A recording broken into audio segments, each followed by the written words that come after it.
Hello, hello, hello. Welcome to Royal Sussex Live. Welcome, one and all. Thank you so much for being here. Well, it was Friday the 13th, but not anymore. Okay. All right. Let me get rid of that. I have to try that one more time.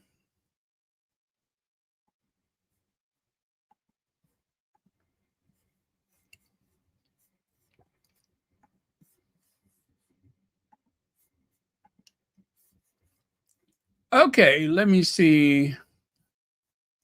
Maurice Brown, thank you so much for being here first. Hello to Lydia Washington, if you're still here. Jacqueline Rippey, if you still here. Hazel Jones, Mary H. I guess y'all still here. What time is it? It's late where I am. Um, that's okay, but I don't think we'll be here more than an hour anyway. Uh-oh, did not mean to do that. Okay, and voila, there we go. Cool. You're still here? Thank you very much. I don't think we'll be here more than an hour. We never are we? It's usually 2 or 3 hours. Um, Harry and Meghan, uh, the deception that circles them is still strong. But that's enough about Sentebale. Let's get to this first. Sorry if that startles you, but that is the lone survivor of the Air India. Miraculously, he was able to uh, leap from the aircraft as it was being consumed. Yesterday, we did mention that all but one person on the plane died from the result of the accident. These are just a few of the people, a few of the faces, a family, a couple, some doctors, the pilot and first officer, I think mother and daughter, or is that grandmother and daughter? Very touching. You know, anytime there's an accident like that, a tragedy that involves an aircraft, there's always the stories surrounding the reason people were on board that plane. New job, family, wedding, first time traveler, reunions, all type of things that give people a reason to travel. And I guess that makes the story that much more compelling. It's not like somebody was just headed to the Piggly Wiggly to go and get some groceries. This is like um, the tragedy of families that were hoping to have some kind of reunion, and it'll never happen now, not for a long time. So yeah, that always makes it so much more compelling. And and you all recall that they credit his survival to the fact that he changed seats. His brother was actually on board and sat opposite. And well, anyway, so much for when I fly, I'm going to sit in the back of the plane. That's the safest place to be. Not necessarily, especially when the tail of the plane begins to drag the ground, as it were. But yeah, really, really tragic. State of the art aircraft, the newest thing that Boeing had to offer. Um, well, not exactly though. I take that back because they had uh, created a revamp of the 747 using the technology from the Dreamliner. So that's not actually accurate, but Yeah, very tragic. And this is a journalist that reminded people that there was a very great safety record with India Air, and he's flown over 20 times, and he vouched for their safety record, being a journalist who writes about the airline industry. So um, I guess it is worth listening to him. Okay, so back over here. Um, there were some people who doubted this man's story. And then, of course, the racism, the ever present racism. Is this man the mayor of London? Or is he just a civilian that happened to be on a flight? They said British man Vishwash Kumar Ramesh, sole survivor of Air India crash. Well, missed no opportunity to be racist because, I'm sorry. I did not take you guys back over here. I was looking on a different page. But yeah, so British man Vishwash Kumar Ramesh, sole survivor of Air India crash. Today in Racist Mind Virus, is it today in Racist Mind Virus? Look at how many people's reaction to the miraculous survival of a man in the Air India crash is to say he is not British because his name and skin color. Taken from Facebook posts on the Telegraph. So the Telegraph, if you go to their Facebook posts, apparently beneath this article is a racist tirade from people who have declared because of his name and because of his skin color, there is no way this man should be considered British. Even if he was born in Britain, which I don't know whether he was or he was not, but even if he was born in Britain, you're not to consider him a British person. Now, that is very strange to me as an American, although there are a lot of people who do not feel American if they are not blonde hair and blue eyed. They don't consider some people to be Americans because of that, um, regardless as to whether or not you were born here. AM, thank you so much for where's my bill? For the PayPal. Greatly appreciate that. Let's see here. If a mouse is born in a barn, it doesn't make it a horse. Being British is about upbringing, culture, and heritage, not about passport one holds.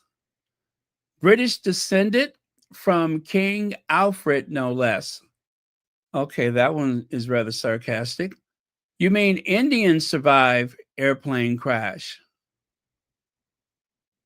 Or what about this one? I wouldn't say British, but very lucky. Or he's about as British as I am Jamaican.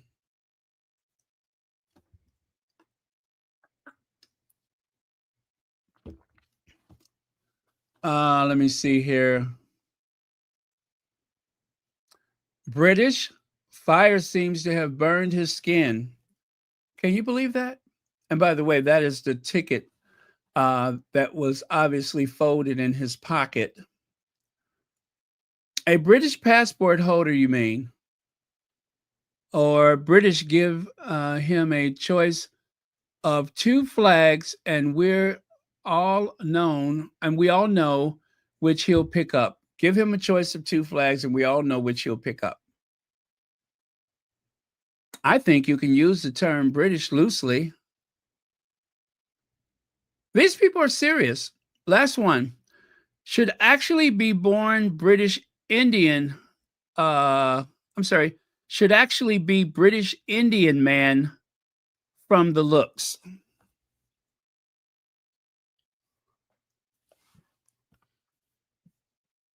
That makes me very sad. That really makes me very sad. Um, and in some cases, these are okay. This is from their did that say Facebook account? Yeah. So in a lot of cases, these are the actual names of the people who are being very outwardly and very openly racist with their full chest.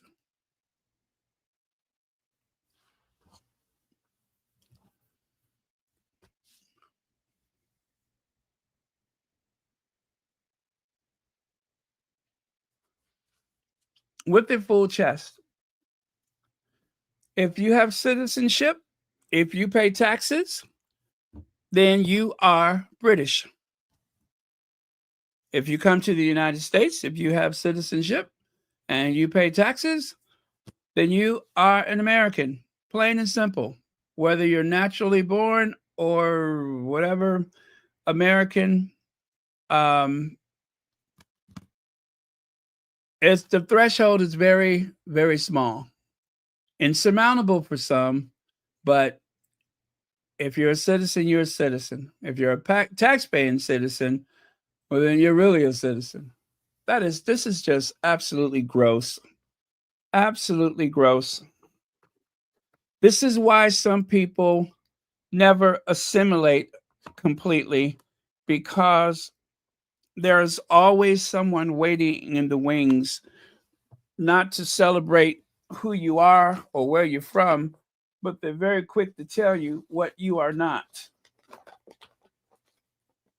And then they get very angry when people do not assimilate. If you don't give them the opportunity, I mean, it's their choice whether or not they want to um, enjoy certain parts of the culture, assume certain parts, participate in cultures. But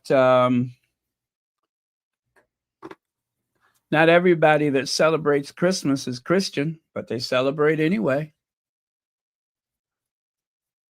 Nobody excludes you, especially if you come bearing gifts. Anyway, this is monstrous. It really is. Um, the king has personally requested changes to his birthday parade tomorrow, trooping the color in light of the Air India plane crash as a mark of respect for the lives lost, families in mourning, and all the communities affected by the awful tragedy. Um, Let me see.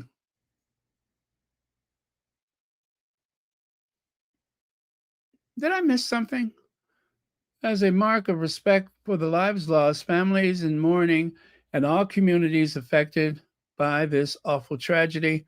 Anyway, Roy Nika writes uniformed members of the royal family taking part in the parade, mounted household cavalry, I think that is, household division officers, and Royal Mews staff in livery will wear black armbands.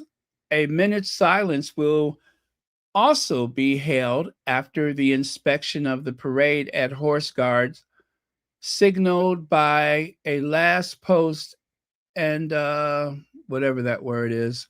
Also, it says here in 2017, Queen Elizabeth changed the Trooping the Color program at the start of the parade to leave the nation in a minute of silence from Buckingham Palace for the victims of the Grenfell fire tragedy and recent terror attacks that had happened across the UK.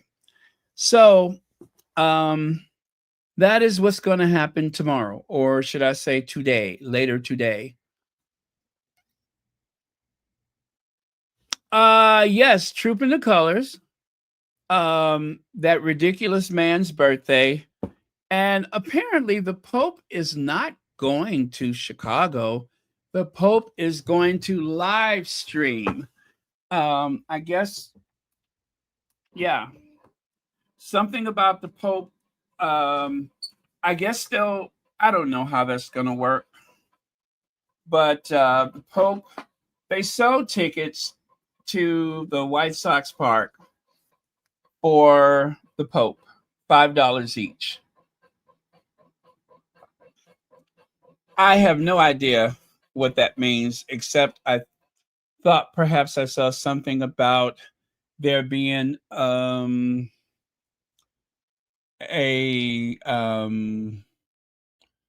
I guess it's a Zoom call. I don't know what they're saying, but it's going to be. I guess they'll have it on the big screens or something. That seems a bit anticlimactic for my taste. Um, but I don't suspect the Pope is coming to Chicago. As a matter of fact, do you know I have a gazillion screens open? Let me close some of these before the computer slows down. Just notice that.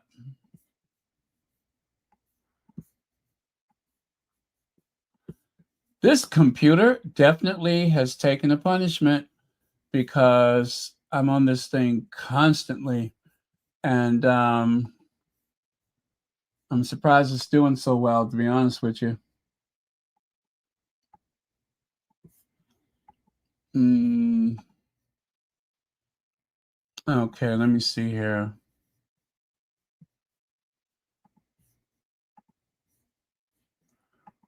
The Pope in Chicago.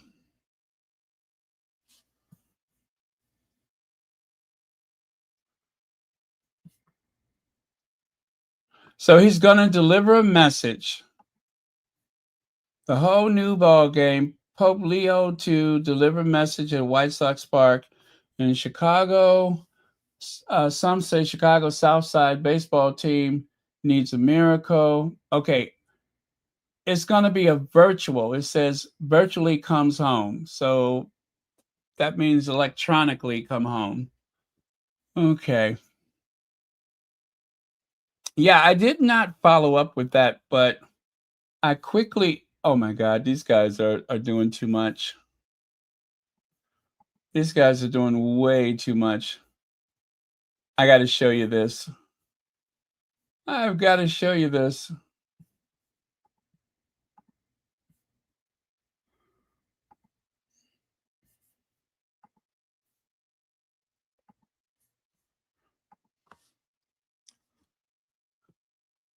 Oh, did that not work? Okay, let me try that again.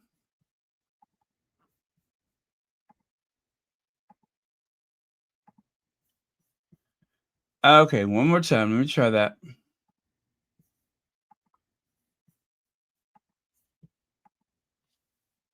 Check it out. Check it out. Um, I guess during one of the baseball games, they had some guys dressed up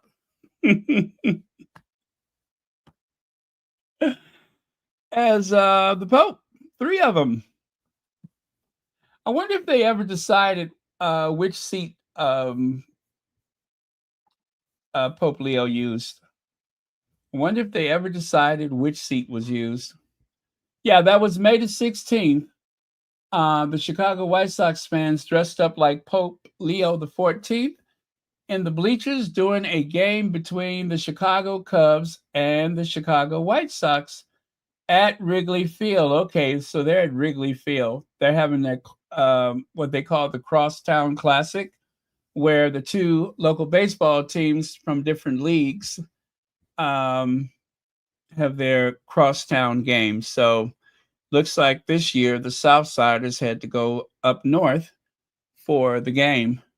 Which, by the way, if you guys have never been to a baseball game, and you want the experience of that authentic old-fashioned baseball, you have to go to Wrigley Field.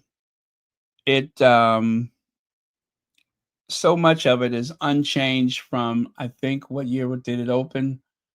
1914, I think it was, something like that. Anyway, the stadium is well over 100 years old, and it is in the middle of a residential neighborhood, as it was 100 years ago.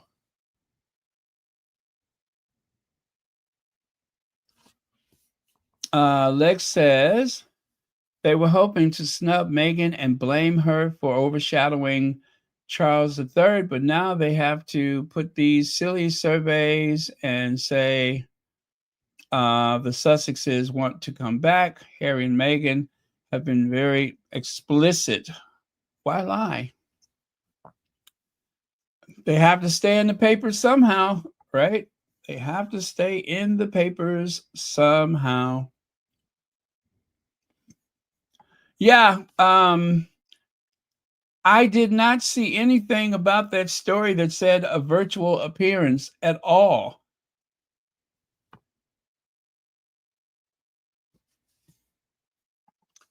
It's the 250th anniversary of the military or something tomorrow for the U.S. The Orange Menace is trying to have a huge military parade for it, but it is a covert birthday parade he wanted in 2017. Um, Non-Americans, you all that are not from the United States, we do not have military parades like that. We have veteran parades. But a military um, birthday parade for a president is unheard of. This display is very unusual. I mean, they have a parade on inauguration day. They have parades for the 4th of July, Independence Day. But this is not a thing. And I think the numbers are going to be so small tomorrow. If you think Charles III is going to be embarrassed, wait until you see Donnie the First. Wait till you see Donnie the First. It is going to be a new level of embarrassment. This is the man who could not get enough people to come to Washington, D.C. for his first inauguration and, of course, for the second inauguration. More people showed up to try to overthrow the government than have shown up to try and celebrate him being sworn into office. It is embarrassing on so many levels. But good for him. It just it defies logic. The president of the United States is a civilian. He's not a military officer. He's a civilian commander in chief of the armed forces. We don't confuse the two. But it's almost like you run out of adjectives to try to describe how unusual this is, how this is not who we are. This is just not done. You run out of breath trying to say that in a way that people could understand. So, this is going to fade into history as one of the most embarrassing things. I don't, I don't even. I'd be interested to know what the sales of what do you call it? The hotels, Airbnb and such. I'd be interested to know what those numbers look like. It is the summer travel season. My niece was just there with her school, and so a lot of school kids and such will be there, but I don't think it'll be enough to make the numbers look worthy of an event like this. So, oh man, it's just one of those things we have to tolerate until whenever.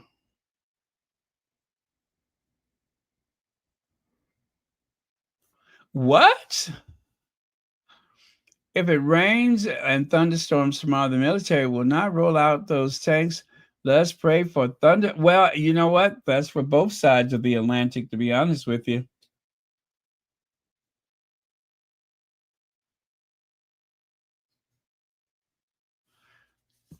Oh,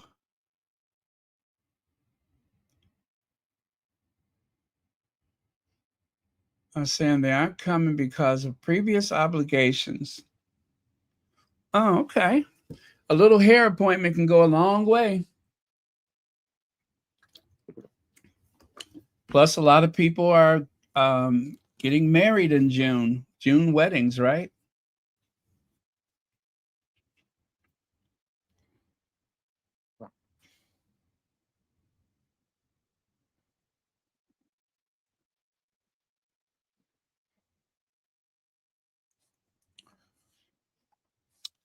Yeah, this right wing movement. They blame the left for everyone swinging so far to the right, or anyone swinging so far to the right. But the thing is, so much of the headlines about the gripes that some people have, it is no accident. It is no accident. I believe that a lot of the um, attention that is brought to some very small problems or very singular issues are amplified by a media, which, of course, is no longer reporting the news. They kind of help make it. So it's like the whole thing with the bathrooms and transgender people in the bathrooms. Uh, that was not a thing until Roe versus Wade seemed to have run out of gas, right? They pretty much have what they hope for with the Roe versus Wade. So now it is the LGBTQ community that the right wing has turned on. And so they take a few cases and amplify them to the point where everybody's looking out for the wrongdoings in society. It's the same as with crime and, let's say, someone who's undocumented, for lack of a better word. Um, you take a few cases. It's not that more is happening, but they just are making more of it. They're making so much more of it. And so once it's in the news cycle every day, people tend to believe that things are getting so much worse. It's so much worse than it was 20 years ago. No, they're just reporting it. It's being filmed, um, categorized, cataloged, whatever, reported, and then, of course, we all live in fear and we look out for the boogeyman, and they pat themselves on the back for having done so. Unfortunately, that is just the way it is right now. But we're going to have to, I guess, wait it out, wait till the clock runs down or whatever. But yeah, most of the world is going too far to the right. And they always say that people on the left are complainers. They're the ones that always have a gripe. They're always the victim. But people like Donald Trump and hoghead Pierce Morgan, all they do is complain and label themselves as the victims. They're the ones that are not getting a fair shake. It's clever the way they do that. The more entitled they are, the more they declare themselves the victim.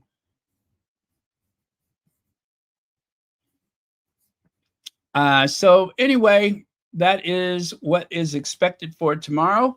Now, this young lady, she you've seen her before, Erica Christine.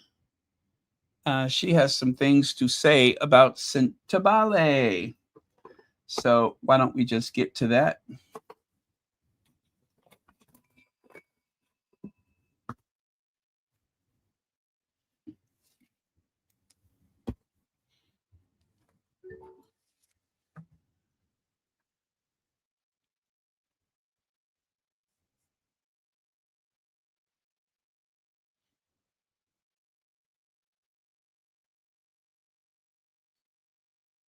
what I think it is. First of all, let's tell some truths here, okay? I saw the comments under the initial post that I got. I got that from a site called X Cancel, where you can put in a link and you can see, without having a Twitter account, you can see what the post is and the comments under it. I saw nothing that looked like harassment. I saw nothing that looked defamatory. What I saw was people saying, we're not donating another dime until the founders come back, and hashtag free Sentebale. That's all I saw. I saw nothing that looked like harassment. If she got anything that looked like real harassment, and I don't mean like, oh, well, it was implied. No, like, show us real proof that your life is in danger, Sophie. Because it's real ironic that that special button called disable comments magically works now, but it didn't work before, when you had racist ass Brits, Scots, Americans, Aussies in the comments section saying horrible things about Meghan and Harry. The button didn't work then, right? Right, ITV, right, Vogue magazine, right, Vanity Fair. Y'all buttons work real good when it's somebody who pays you money to turn it off. Hi, William. But this now is about Sentebale, the charity, because we are at that window now where the UK Charity Commission should have been wrapped this up a long time ago. They should have wrapped it up a long time ago. That's my neighbor's cat, by the way. So what's taken so long? Why is this woman able to beg and use third-party apps to collect money? Why is it now that suddenly the epidemic that is going on, I don't know if I can say it here on TikTok without getting banned, but why is it that suddenly that epidemic, all of a sudden, we could talk about it again after Sophie said it's not an issue in Lesotho and Botswana? We need to focus on climate change. Oh, we do? That's not what Sentebale is about. That's a weird turnaround. Yeah, I forgot. Kensington Palace's old flunky, Rollison, Mr. Tuck's Trust, wants to turn it into that now. And basically, if you think that Sophie is not or has not been compensated for her loyalty, you got another thing coming. You got another thing coming. This woman was a mole. She pushed herself in, and she, oh, Lord have mercy, when it all comes down.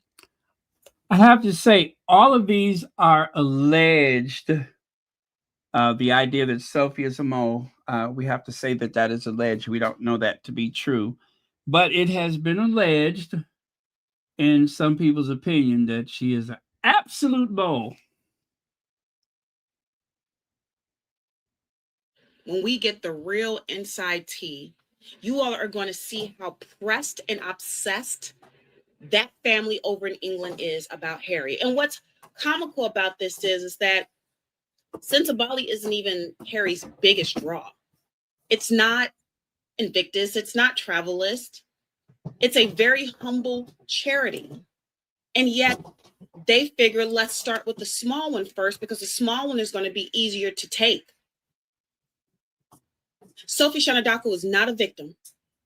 The children who are benefiting from Sentebale, those are the victims. And she's trying to use their pain and suffrage as leverage to attack people like me and you who are calling her out. You can't do it, ma'am. And where's your new friends? You know, the ones who say you a strong Black woman. Where they at? Are they not donating money? That's odd. Where's the 1.7 million you said that you automatically had? That's odd. Wouldn't that 1.7 be automatically given to people who work there and other things? We saw the letters. We saw the letters of people being excused from their post because you can't pay them. But you have the audacity to sit here and ask for a 6-figure salary. Ma'am, you're a joke. And I'm saying that in a non-threatening way. You're a joke. I feel sorry for you because you did all of this and you're not going to have shit to show for it. I'm sure the royal family in Rollison did not give you enough money to hide your shame. By the way, how's Mandy Life Sciences doing? I checked. The website is still defunct. So, you're going to have to try harder, ma'am.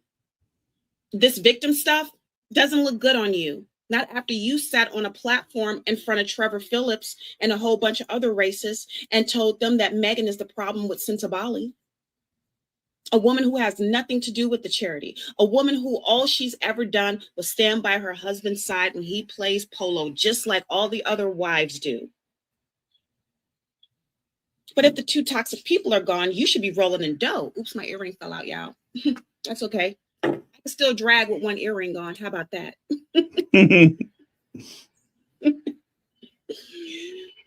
So yeah, what's your next plan, lady? What's next for you? Because it's clear no one is giving you money. Not your new fans and not the people who were doing regular rotational donations to Sentebale. That's all gone. So spare us the dramatics, leave your post, have some damn pride, and never, ever put your hands on another charity of this magnitude ever again. You don't deserve it. You're not serious. Anyway, happy Friday the 13th, everyone. Bye. So, again, that, of course, is the opinion of Erica Christine. I will say that most people in the Sussex squad share those opinions. However, it does not make it fact. So I have to say that this is all speculative, the opinion alleged and so on. However, it just feels so true.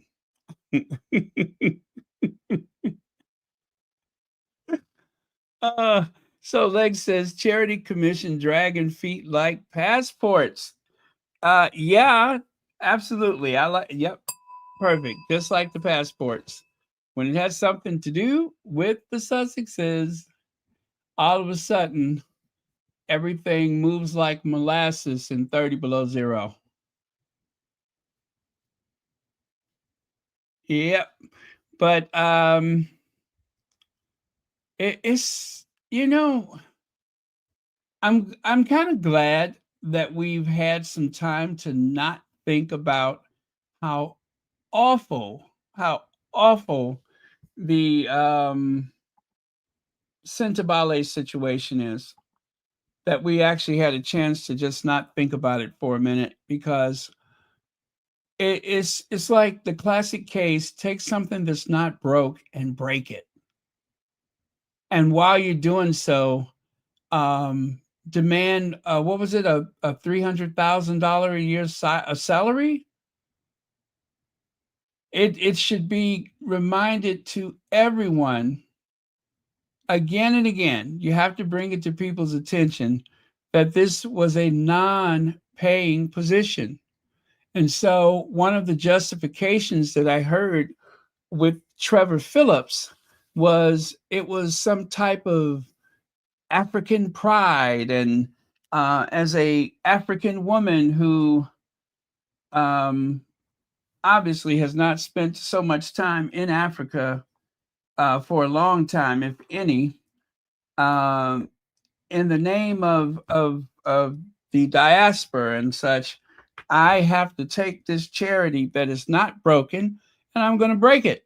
I'm going to break the crap out of it, and then we're going to take this charity and we're going to change its remit, and we're going to do things like challenge global warming and help create a what is it, the climate change economy for these people. And oh gosh, there was a couple of other things that had nothing to do with the original mission of the Sentebale, and that, of course, was brought about because of the AIDS crisis, because the lack of understanding of the HIV, and people having a stigma about treatment and testing and such.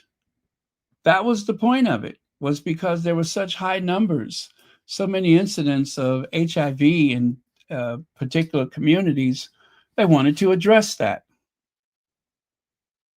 And so,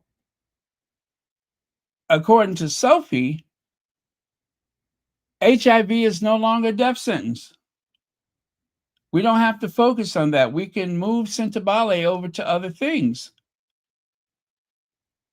And it does not matter whether the board agrees with you. It does not matter whether the founders are in agreement with you. You're just going to change it because you can, because that is your prerogative as a non-paid chairman, lady. What is that? Was in debt, but Sentebale got money because of spare. Yeah, Harry made a big fat donation. Harry, who's, I remember she tried to frame his personal life as being a huge distraction and cost lots of donations, even though somehow Harry has managed to leverage support for the Invictus games. Harry, as what was it, the Whale Child, one of the things the Whale Child stressed when the Sussexes were leaving, we don't want to lose our patron. Same with Scotty's Little Soldiers. We do not want to lose our patron. If he's such a liability, why do so many charities desire to have him on their side? Thank you, Legs. And also, when I went on to the Sentebale website, I noticed that they still had the royal salute. The royal salute. Well, let me see. Who's royal? Princeso? Prince Harry? So the royal salute polo match, I don't know that they're going to remove that from the website since we're getting rid of the royals. I don't know that they want to remove it since the two founders, who are, princes in their own right, have nothing to do with the charity at this time. I have to say, when Sophie appeared on Trevor's show, that was a very eloquent, slick little hustler if I ever seen one. Really. It was very smooth. And for anybody who didn't know better, you'd be inclined to believe her. You'd be inclined to believe her. If you had no idea what was going on, what it was truly about, you'd be deceived because she was very sure of herself. She made the proper eye contact. The only thing that really didn't work out for her was bringing her co-signer. Bringing him along, that was a huge mistake because it was a bit of a distraction. He didn't seem to have much to say. And anybody would have to ask the question, well, why is he here? What does he have to do with anything?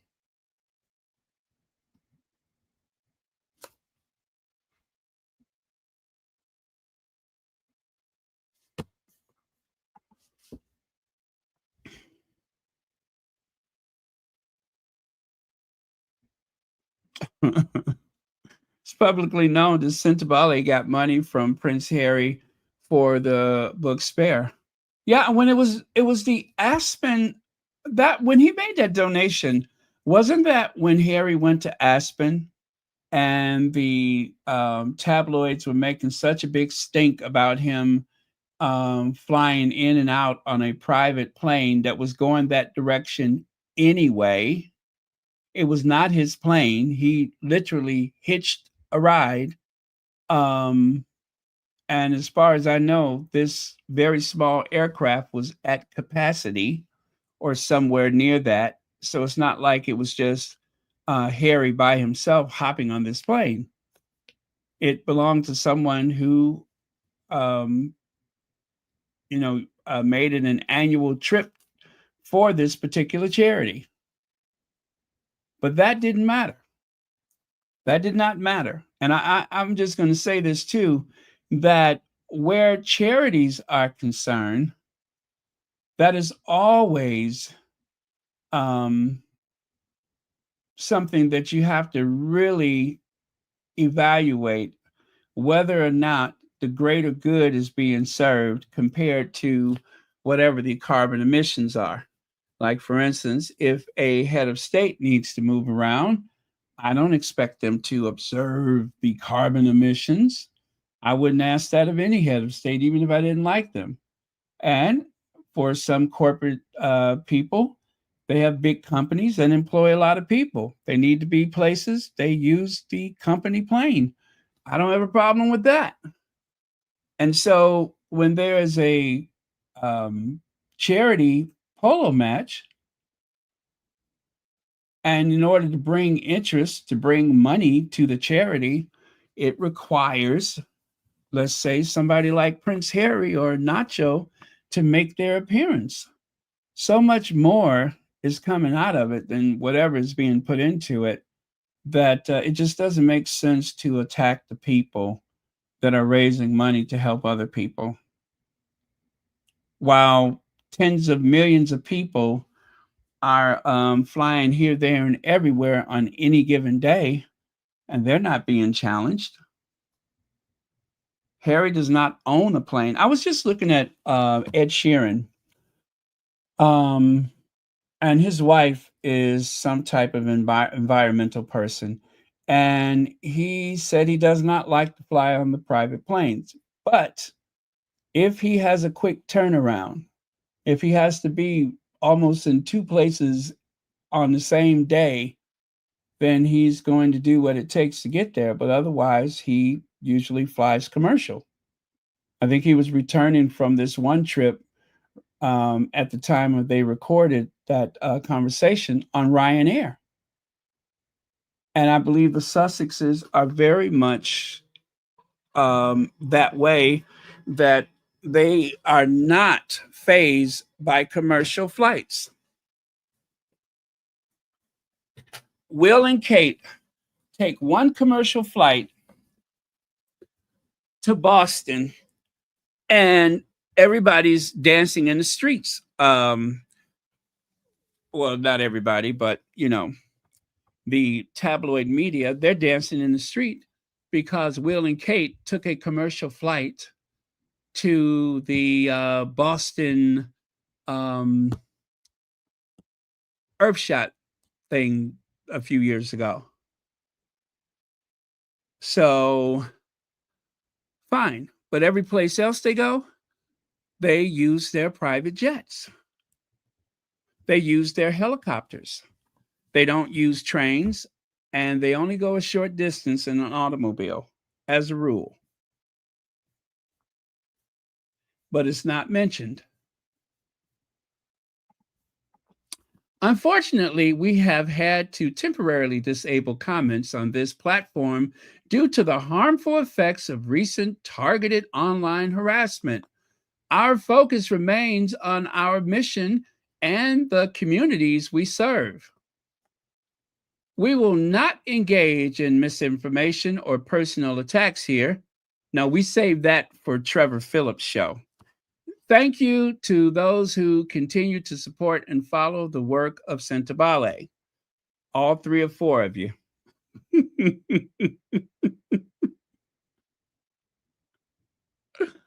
All three or four of you. She put the BBBA in debt, and people she owed money to were the consultants she hired. It is obvious that she used the Sentebale money to pay people for the BBBA debt. People are connecting the dots, it has been alleged. Thank you very much, Legs.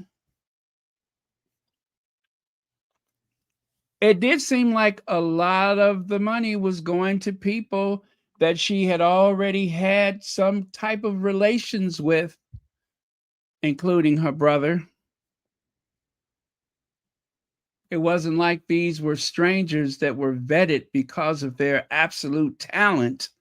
It seemed like their proximity to the chair was the biggest reason why they were paid consultants.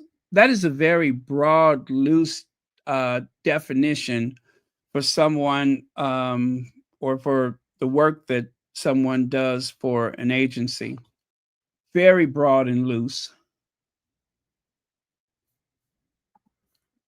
So this is the leadership team, what's left of it. I don't know any of those people.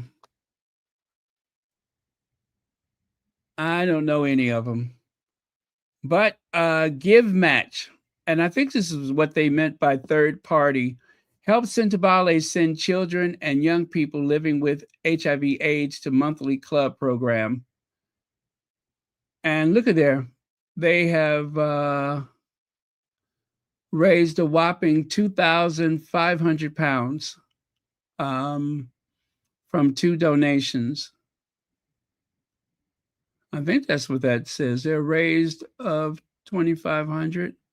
Or is that no? Is that the goal? 2,500? Oh, that's pitiful. That is pitiful. Oh, by the way, there is the chair, and those are the board members. Yeah, that Ian person is still there, and Dr. whatever her name is, she's still there. But that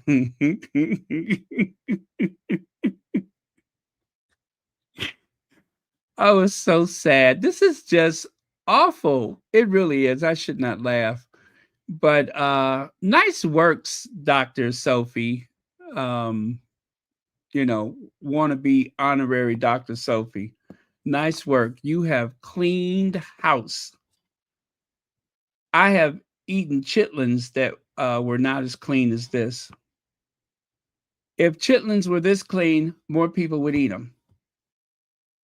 She has cleaned house. She has taken something that was not broken and she broke it. Why Sophie Chandaka must step down from Sentebale? Now you in trouble. You know you in trouble if Feminegra is getting involved. What say you, Feminegra?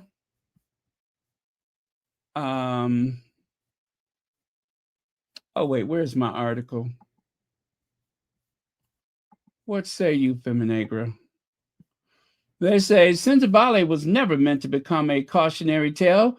Founded in 2006 by Prince Harry and Princess So, the charity began with a clear and urgent purpose to support children and young people living with HIV in Lesotho and Botswana. It was a tribute to their late mothers, Princess Diana and Queen Mamahato, and a commitment to dignity, health, and hope. But in 2025, God help us, the organization finds itself in turmoil. Public trust has plummeted. Founders have walked away, and fans who once donated without hesitation are now demanding answers. At the center of the storm is Sentebale's chair, Sophie Chandaka. Her leadership has become a source of division, confusion, and serious concern. And as the day of the African child approaches, many longtime supporters agree on one thing: Sophie must go. They put Chandaku, but I'm struggling with that. Founders walk away for a reason. On April 1st, 2025, Prince Harry and Princess So resigned from Sentebale. According to reports, the princes, that is, said they were heartbroken and had lost faith in the charity's direction. They supported the board's attempt to remove Sophie as chair and confirmed that they would raise concerns with the Charity Commission. Their exit wasn't symbolic, it was a direct indictment of Sophie's leadership. Instead of stepping aside, Sophie responded with legal action rather than step down. She sued the trustees who attempted to remove her, escalating an already fractured leadership crisis. Her refusal to resign despite losing the support of the founders and her own board signaled something far worse than internal dysfunction. It looked like a power grab. Many media outlets, including ourselves, described it as a hostile takeover, and that's exactly how it has played out. A hostile takeover. Financial mismanagement follows Sophie into Sentebale. As Legs mentioned, this breakdown did not come out of nowhere. Public records show that Sophie quietly resigned from the Black British Business Awards, the BBBA, in June of 2024, just months before Sentebale's board began raising alarm about her leadership. At the time of her departure, the BBBA was mired in serious financial distress with 387,000 in debt and 197,000 pounds owed to the HMRC and 462,000 in liabilities. The organization's collapse wasn't just financial, it raised questions about her decision making and accountability. Sophie walked away as the figures worsened, leaving behind a damaged brand and unanswered questions. Her track record at the BBBA cast a long shadow over her tenure at Sentebale. Soon after assuming the role of chair in 2023, Sophie began pushing to change the charity's founding objective from youth-focused HIV support in Lesotho and Botswana to a broader climate-orientated agenda. This proposed shift confused staff and supporters alike. The move was not approved by the board and appeared to contradict the charity's core mission. At the same time, Sophie reportedly hired expensive consultants, including individuals linked to her private business network, as well as friends and family members. These hires added to Sentebale's cost at the time over 400,000 pounds. When donations were slowing and internal tensions were rising, trustees questioned the spending, raising concerns that funds meant for children affected by HIV were being redirected toward personal and ideological priorities. Instead of course correcting, Sophie doubled down, leading to a full-blown governance crisis. How about that? Lorene Esmeralda Thomas says, I commented on Sentebale. I told her that I won't be donating since the two princes are no longer on the board. Amen. Thank you so much, Lorene, for your super chat. And thank you for speaking out, surely on behalf of so many people in the Sussex squad, or just anybody who supported the charity. And thank you for being a member of Royal Sussex, by the way. Whatever happened at the BBBA was a warning. What's happening at Sentebale is a result of ignoring it. Sophie mixed messaging on HIV fuels backlash. If Sentebale needed clarity, it got contradiction instead. Just months ago, Dr. Sophie Chandaka, to put it mildly, went on live TV and declared that HIV and AIDS was no longer a death sentence. And you know what's interesting about that, if I might just interject here? She said that Harry and Prince felt themselves uniquely placed to, I guess, for lack of a better word, spearhead a campaign having to do with the welfare of these people affected by HIV and AIDS, people who have been orphaned because of HIV/AIDS. And she said it in such a condescending way, like, who do they think they are, as two blue bloods, two princes, not scholars or not doctors or social workers. Who are they? That was the tone that she used. Who are they to assume that they know best? And here's she, who has an honorary doctorate, who is a lawyer by trade. She, who is not qualified herself, other than declaring that I am from Africa. That seems to be her biggest qualification. She says that HIV/AIDS is no longer a death sentence. She felt qualified in a way that Harry and Prince who, by the way, lives within these communities, have spent his lifetime within these communities. He doesn't seem to know what's going on. And Harry, who, let's just say, inherited his concern from his mother, who was fighting these battles um, before Sophie was even born, okay? Or maybe when she was a kid. Something that I'm sure Harry was keenly aware of, even in his youth. She felt herself uniquely placed to go on national television in the United Kingdom and declare that HIV/AIDS is no longer a death sentence, arguing that Sentebale should shift its focus from wealth, health, and climate resilience. I'm sorry, move it to move the focus to wealth, health, and climate resilience in Southern Africa. But her comments ignored the grim reality.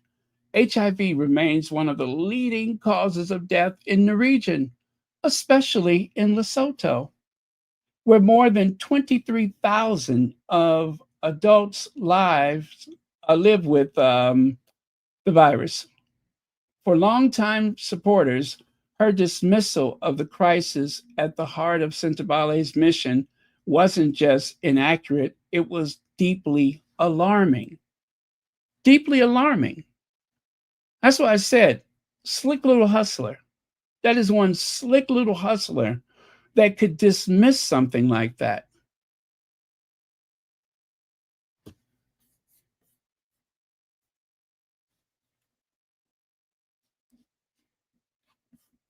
Mary H says, I don't see how a person just took over this charity like that. The royal family, William Middleton, is behind this, allegedly.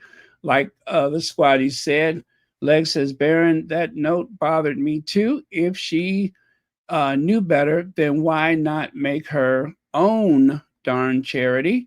People don't come to a charity they haven't found to tell them that they don't know the struggle. What a slick little hustler.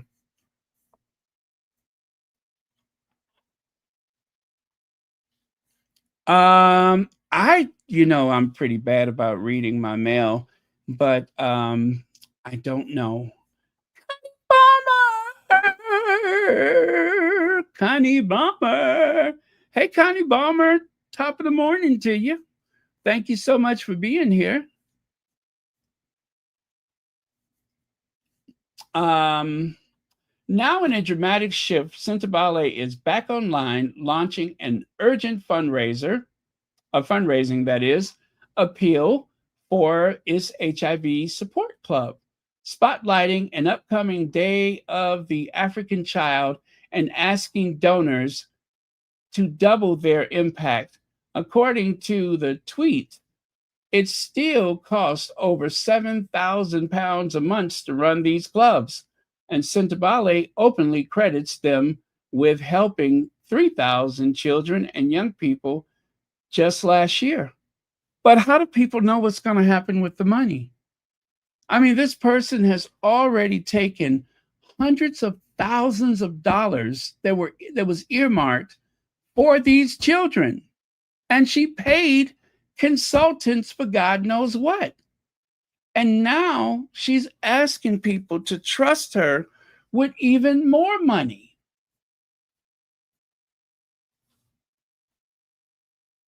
Now she's asking people to trust her with even more money.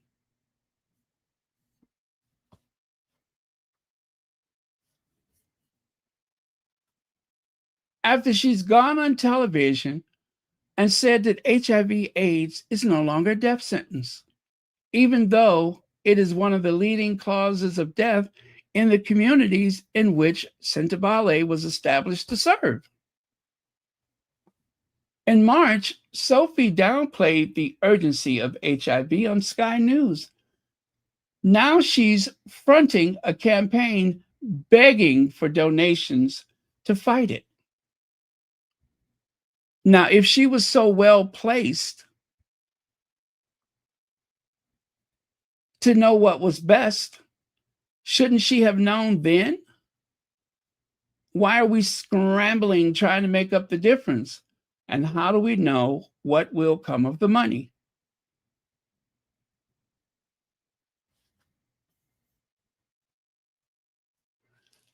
Support and notice one viral post from Mumbi Keptare summed up the backlash. Summed up the backlash, should I say. Why should we donate to a charity under siege? Others pointed out to the Sentebale had never resorted to this kind of emergency public appeal before. Sophie's leadership. The backlash was swift and sustained, so much so that Sentebale quietly disabled comments on the tweet. That's not transparency, that's damage control. Sophie has lost donors' trust. The people are former donors, HIV advocates, and grassroots supporters who believed in Prince Harry and Prince Cecil's mission for nearly 2 decades. They gave not just money, but their trust, and now they feel betrayed. The crisis no longer is just about mismanagement. It's about a complete collapse of credibility. Under Sophie's leadership, trustees have resigned in protest or frustration. Dr. Margaret Ikpu quit after just 6 days. Narissa Nadu walked away as the crisis deepened. What was left is a hollowed board chaired by Sophie and propped up by David Ian Rawlinson, a close ally of Prince William, whose continued presence only sharpens suspicion that Sentebale has become entangled in palace politics. Lastly, this isn't personal. It is about failed leadership and lost legitimacy. Sophie no longer has the confidence of those who built, funded, and believed in Sentebale's HIV mission. No tweet, no match funding stunt, no carefully curated PR campaign can fix what's broken. If Sentebale is to survive and the children it serves are to be protected, it starts with Sophie stepping down. That slick little hustler has to go.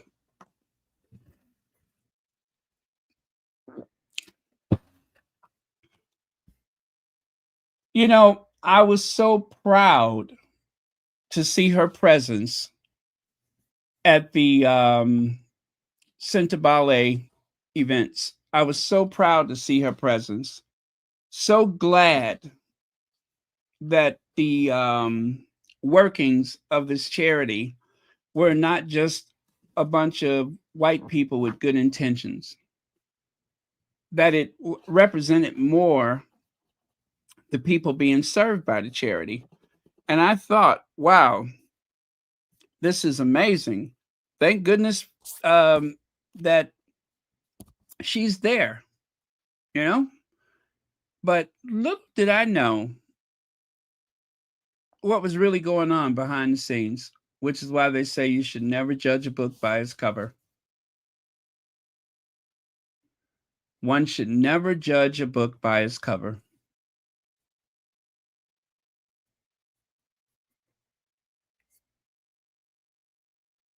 And with everything that happened, I want to remind everybody that the position that she's fighting so hard to maintain is not a paid position. And if she really cared about the people that would be served by this charity, she needs to step down. Anytime there is a loss of confidence, there have been people who worked for Charles that have stepped down, who worked for the Queen that have stepped down, Queen Elizabeth, of course. Um, it demonstrates to the public there is a recognition that something has gone terribly wrong.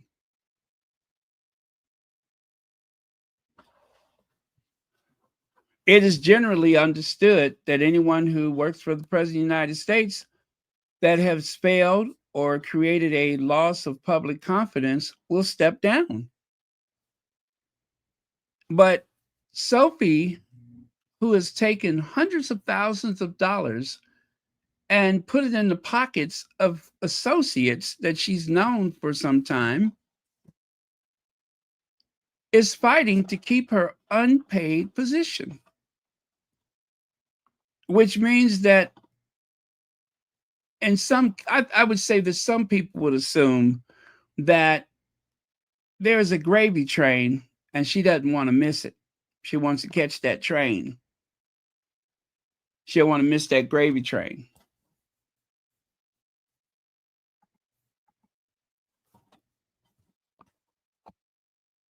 Day of the African Child. God help those kids. God help those kids.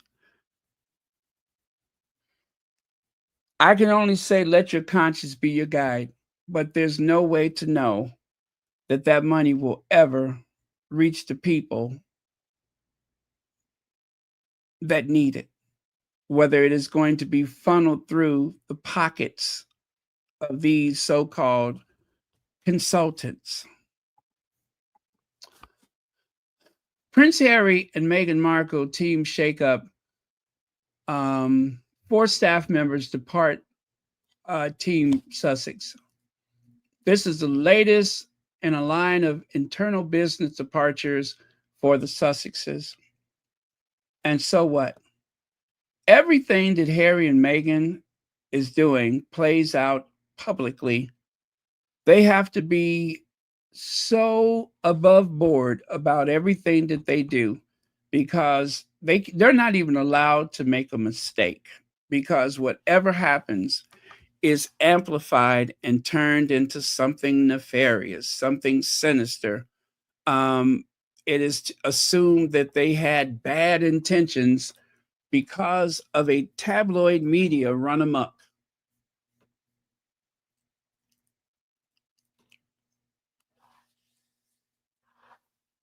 So they say the change happens in the wake of Harry and Meghan's appointment of a new team, headed by Meredith Kendall Maines, who Harry and Meghan hired as the chief communication officer at the start of the year. And here's a quote: "Something tells me there will be another change in the future," says a source familiar with the couple's approach, which could be anybody, of course. something tells me. Um, so far, there's no story here. People come and people go. Um, we don't know, and we could not legally possibly know, as anyone who's worked for them have signed a non disclosure, which is typical, especially for anyone who, for lack of a better word, has a celebrity status. It is a way to protect the employer from malicious statements from people who may or may not have justifiably left their position, who may or may not have done something wrong that warranted their removal. It is a way to protect the employer. Eyebrows have been raised over recent media comments for the couple, including interview Prince Harry gave. I don't want to talk about all that. Let me see. The pair also. Okay, so this is cool. The pair also decided to share a video of Meghan and Harry twerking in the maternity suite ahead of Prince Elizabeth's birthday. This year has also seen the launch of Meghan's lifestyle.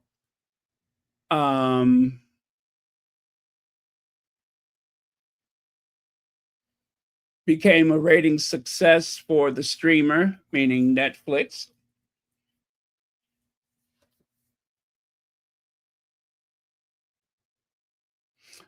Okay. Mm-hmm. Okay, the Sussexes have also hired a new director of communication, Emily Robinson. We've talked about that already, who oversaw publicity for The Crown, among other shows, while working as a senior publicity director at Netflix. They have also retained a team from Method Communications to assist with their media coverage.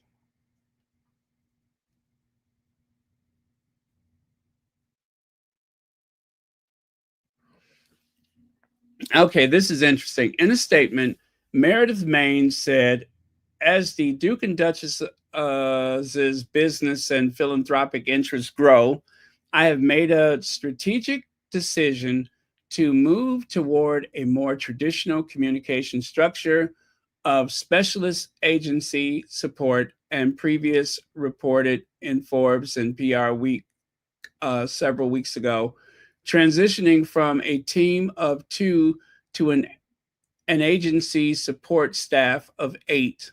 So they're transitioning the way, okay, operating across 5 different time zones will give international media and stakeholders better access and critically faster response time to inquiries. So what they're doing is they're actually going big. They're not going home, they're going bigger. I mean, they shifted staff. They have hired other people to be a part of a much larger team. And so the people that they had in place, let's just say they don't work for that agency. Maybe they were independent contractors and they do not work for that agency that already has their people in place. Oh, Leg says the article is nothing but a PR reset.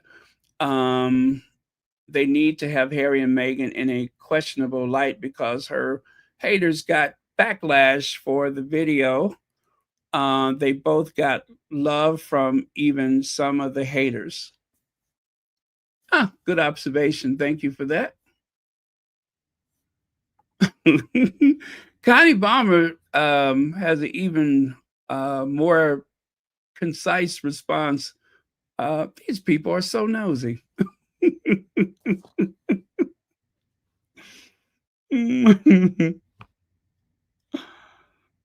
Yeah, a non-story, a non-story. But you know what? I'm glad that they have a bigger team. That is reassuring that they have a much larger team that they're going to operate over 5 time zones, and that their response will be quicker. And I think maybe that will answer some of the frustration that I felt in some people, because, sometimes we're thinking, and I can only speak for myself really, that I wish that they would have responded sooner. I wish that they would have a response. They really do need someone to advocate for them. Um, and that is with the agreement from them that there should be a response, because so many things are said about them and there's no response to it. And it kind of let things brew for longer than it should. And if they can find a somewhat balanced, reasonable news group or organization or news channel, paper, that would be willing to report a response without spinning it into something else, I think that that would take some of the momentum away from the lies that are being reported. I believe that the never explain, never complain is not going to work for them, because they are the center of this campaign. And by giving an official, definitive yay or nay to some of these things, I believe, my opinion, my view, my opinion, I believe that it will take some of the momentum away. Just like with the confessions of a female entrepreneur, or was that the name of it? Anyway, when they went to the girl who had a video with a similar name, and they tried to get her to speak against Meghan, and she did not. She officially said um, that it is not copyrighted or whatever, and anybody could use it. What happened? They stopped talking about it. So it is necessary to give a response, not to everything, but to some things that will pick up momentum. So I'm glad to know that they are going to have someone to push back for them, someone who can coordinate with some friendly media or reporters, even if it's independent people, but at least put it out there, put something out there, something better than nothing.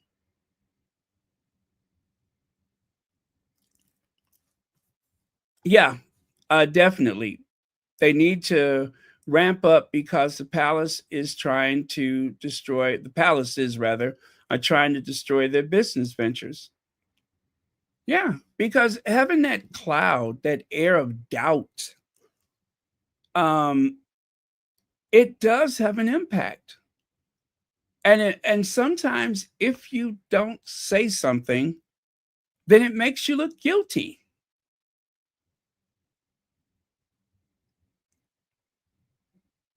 When they made the what do you call it? The Harry and Meghan docuseries, look at how many people gravitated um to the Sussexes once they heard the truth. Look at how the royal family, how their popularity plummeted after the what was the book? Endgame.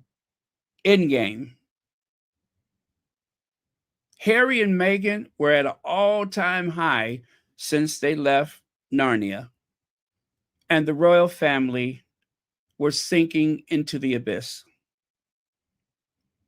I cannot help but believe that that is a good thing.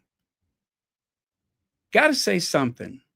Cannot just let these things brew and fester and ferment until it appears as though, as they say in politics, don't let your opponent, um, oh gosh, what is that they say? Define who you are. Do not let your opponent define who you are.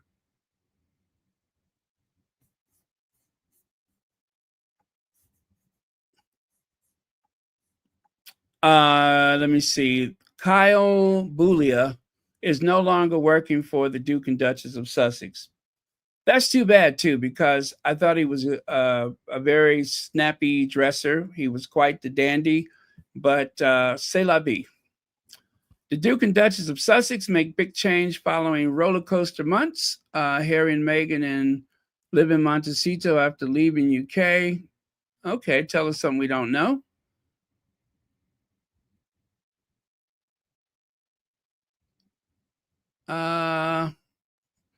I don't know that they blamed anybody. They're just going to a much bigger team. That's it, and that's all. Yeah, that's pretty much the same as the other one. Brooke Shields rocks a youthful look at Call Me Izzy Broadway opening after calling Meghan Markle too precious. I'm just going to leave it right here for a minute. Let me repeat that. Brooke Shields rocks a youthful look.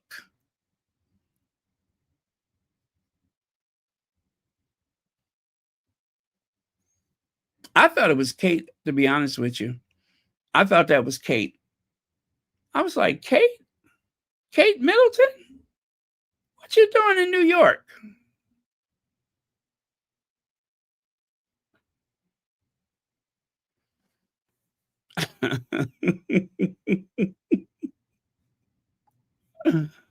Oh, man.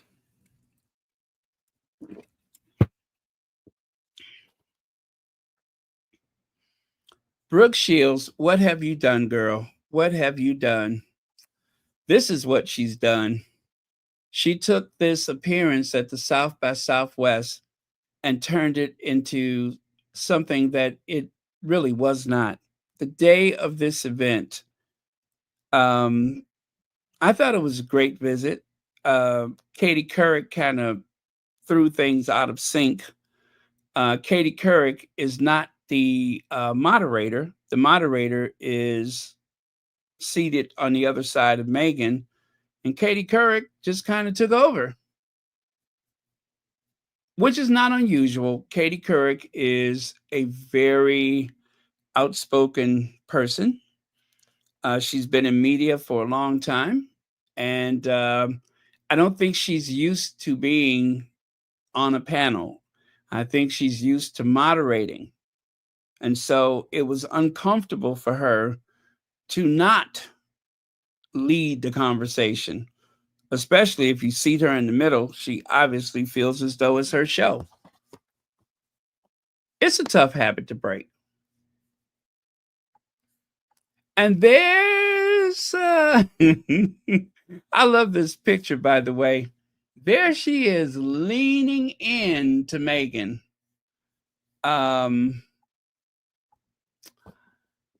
I took a few still photos of that exchange, and you can see how she has that very mischievous look on her face, knowing she's about to go there.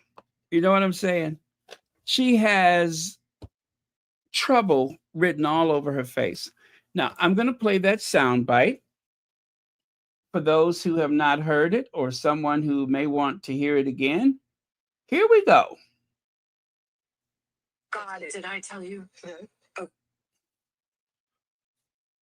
And you can't say, with all honesty, that maybe she just forgot that this was being recorded. Because, as you heard, she said, you may want to cut this out. God, did I tell you? No. Oh God, I don't know if you'll have to cut this out, but you might. I don't know. You'll decide later, okay? This is the best bit of all. This is the best bit of all. Keep it in. So, I don't know if I'm going to get hated, but I get a call from Katie Couric, and she's doing South by Southwest. Big. They're closing the middle arena. Now, I want you to look at the body language. The one part that I didn't show you was when she said big, she threw her arms up and out to make sure that she accentuated the idea that it was a big arena. We're closing it out. We're the only one. It's thousands of people. It's Katie Couric, Meghan Markle, and a doctor. And Katie asks me to be a part of it. So I was like, oh, okay. All right. You know what? Just do it. Just go talk about what you need to. We get there. Katie asks the first question to Meghan and talks about how, at a young age, she was already advocating for women, etc. So she starts talking and telling a story about how when she was 11, and she keeps saying, well, when I was 11, I saw this commercial and they were talking about washing dishes, and only soap for washing dishes was for women. And she said, I didn't think only women wash dishes. It wasn't fair. So I wrote to the company. And when I was 11, I wrote my first letter, and then I was 11, and she kept saying she was 11. So she writes to the company. They changed the text. They changed the commercial. And I go, excuse me, I'm so sorry. I guys, just interrupt you there for 1 minute. I was trying not to be rude, but I wanted to be funny because it was so serious. And I go, I just want to give everybody here a context as to how we're different. I said, well, when I was 11, I was playing a prostitute. The place went insane. And then luckily, it was more relaxed after that. And I was like, oh, I hope she doesn't think I'm rude. I'm not being rude. I was just sort of. I think it's genius. It was just too precious. And I was like, they're not going to want to sit here for 45 minutes and listen to anybody be precious, or serious, or. Definitely not on this podcast. There's no pressure. Well, no, but this was in front of God. Did I? So, from what I'm to understand, not only is the podcast, that particular podcast, deleted, they said that the whole thing is gone. I don't know how true that is, but they say that the whole thing is gone. That you can't find any remnant of her podcast, any of her podcasts. But the body language, the gesturing that she used, and this is not even the most of it. There were several times that she did this big sweeping arm motion to make sure, and then on the right side there, that's when she had, it was just I just couldn't listen to someone be precious. Like it was such a burden to her. Like she was being inconvenienced.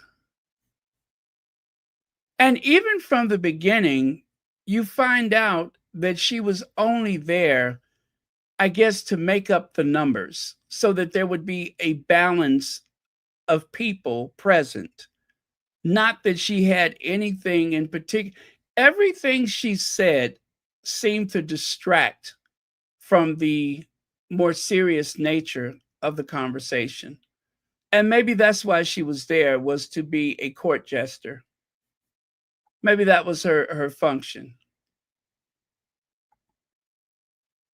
But as the actual video would show, Meghan's account of her letter writing is not nearly as long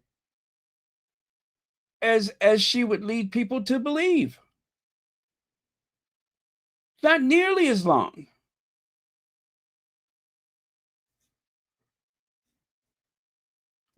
I'm so embarrassed for her. I'm so embarrassed for her. there was a time when Brooke Shields had a great deal of credibility because she had had such a bizarre childhood. But any sympathy and goodwill that I had for her before has evaporated. It has completely evaporated. She has exposed herself to be very common. Yeah, to put it mildly, she has exposed herself to be a very common person. There's nothing exceptional about her.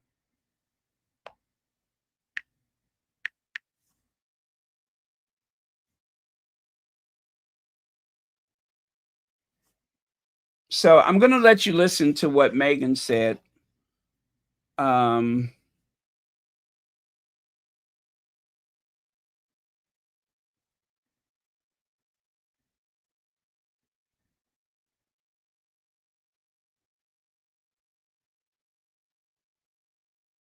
okay.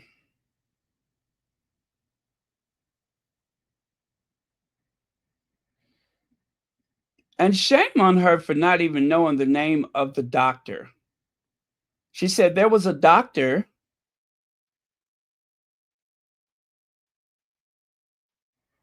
Let me see if this is it.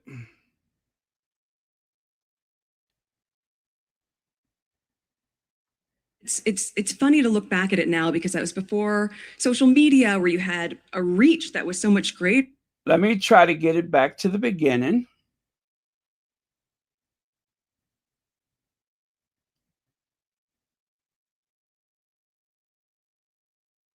Such a great story at a very young age, what you did. That's so funny. Yes, I just disrupted the flow. I'm so sorry. No, it's but good. go ahead. Have a conversation. That's what I love about interviewing Katie. I think it's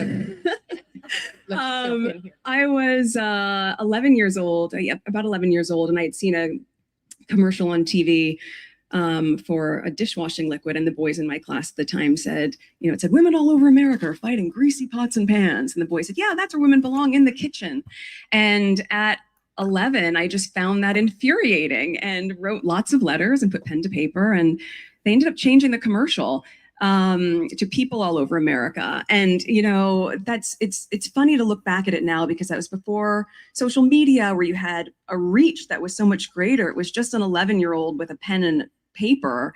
But it just, I guess, goes to show that if you know that there's something wrong and you're using your voice to advocate in the direction of what is right, that can really land and resonate and make huge change for a lot of people. So your voice is not small. It just needs to be heard. Yeah, this is where we're this is one of the ways where we're different. When I was 11, I was playing a prostitute. Did Meghan even speak for a minute?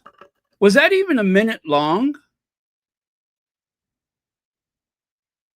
And I wasn't keeping count of how many times she said she was 11 years old.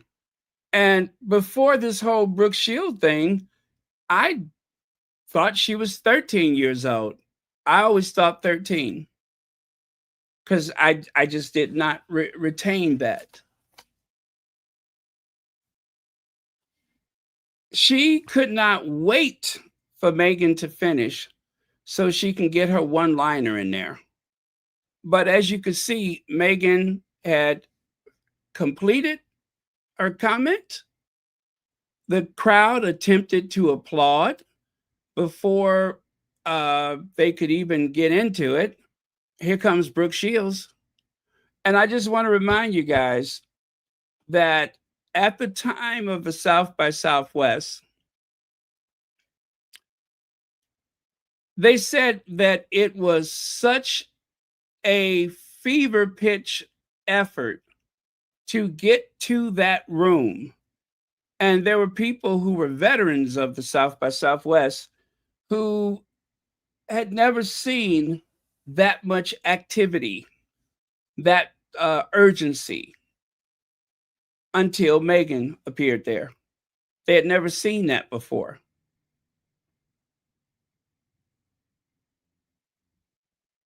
They were not there to see Brooke Shields. They were not there to see Katie Couric. They were there because of Meghan, the Meghan effect. Meghan was not attempting to dominate the conversation.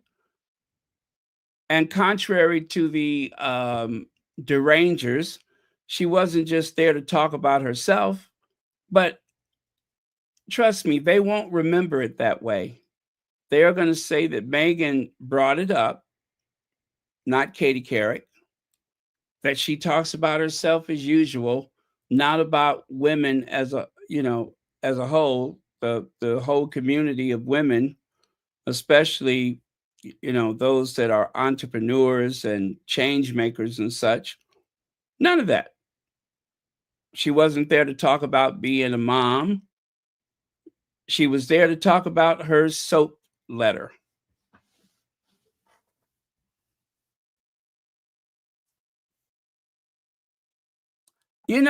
At the time, I did not really think about it as such, but it almost seems like it was planned. It almost seemed like it was planned. And I would like to think better of Katie Couric. I mean, I used to watch the Today Show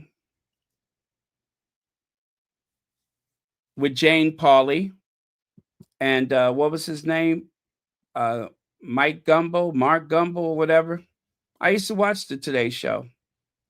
And Katie Couric, I think she was reading the news. And then eventually she moved over to the couch. And what's his name? The one that got in trouble. Her co-anchor person. But yeah, I was like a big fan of the Today Show. Brian Gumbo, thank you.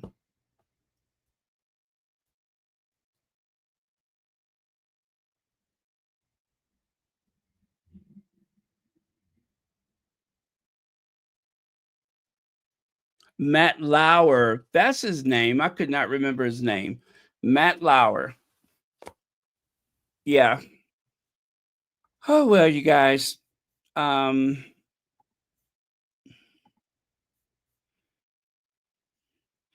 don't know why she looks like she's doing a Broadway musical. Don't tell me not to fly. I simply got to. If someone takes a spill, it's me and not you. Who told you you're allowed to rain on my parade? Doesn't she look like she's doing a Broadway musical?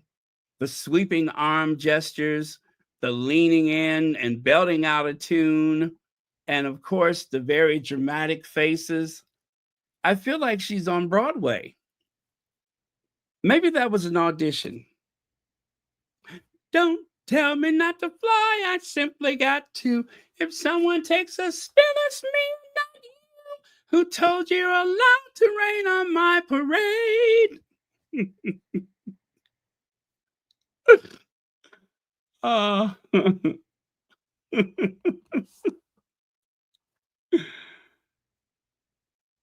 Everything's coming up roses. You'll be grand.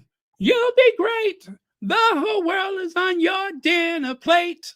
Starting here, starting now.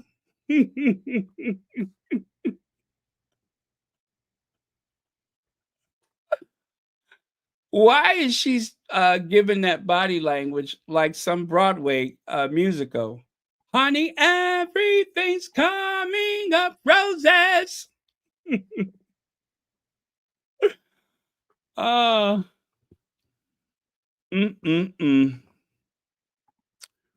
Well,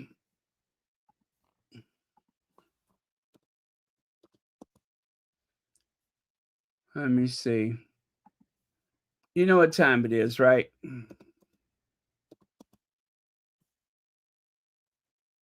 Y'all know what time it is. I don't have to tell you because you know already. On these occasions, there's one voice that speaks for all of us. Speak it. Hey, girl, sit down. Sit down.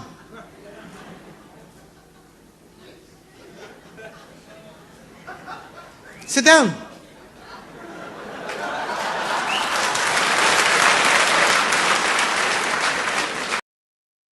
Yes, there's only one voice that can speak for us. Or are there two voices? Maybe there's two voices. Let me see if I can find that other voice.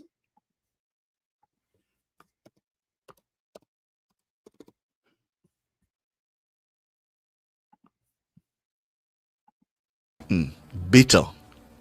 And you know, somebody needs to say it. Bitter. Bitter, bitter, bitter. Very bitter. Bitter, bitter, bitter. And somebody needs to say it.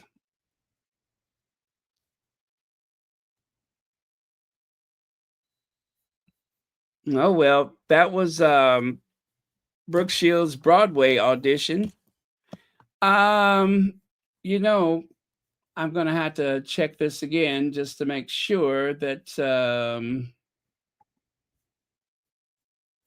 we have the latest data.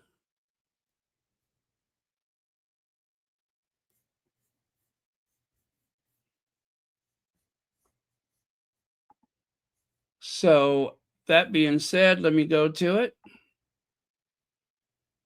47.8 million views. Yeah, it's gone up another. Well, how many would that be? 100,000 in just a matter of hours. And as for followers, it is 3.8 million followers to her Instagram. So that's a good thing.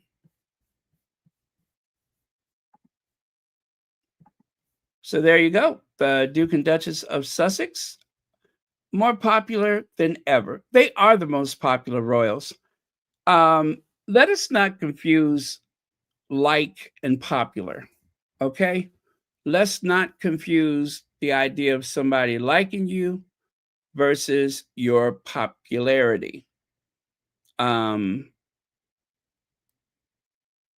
it comes to being a known royal, there seem to be more people alive today who know of Harry and Meghan, and then there's a younger generation who don't know much about Prince Charles and that he's become king. And there are, believe it or not, some people who don't even know Charles III. There's more people that know Elizabeth II than Charles III.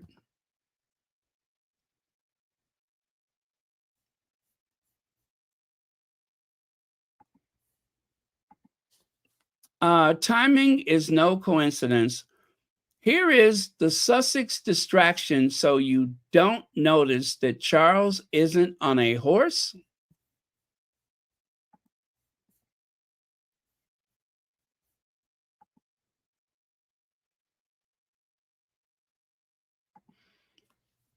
And William and Kate can't stand each other. That is the distraction. So you don't notice that Charles is not on a horse.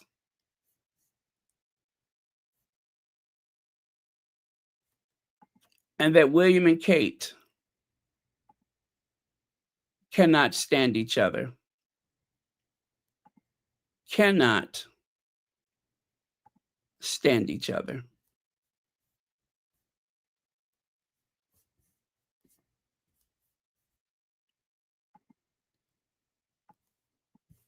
And that Charles has not mounted a Clydesdale.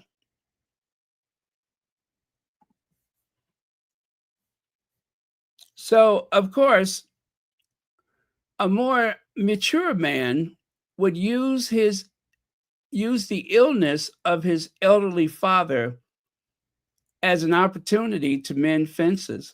William daydreams about being liberated to exert petty vindictiveness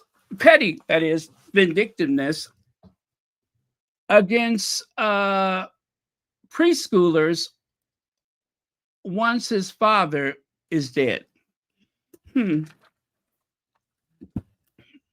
Meaning stripping the children of their titles. But principally, this is about the HRH. William will strip Harry and Harry's children of their HRH titles when he becomes king, after it was suggested they reserve the right to rejoin the royal family. Again, this is a distraction.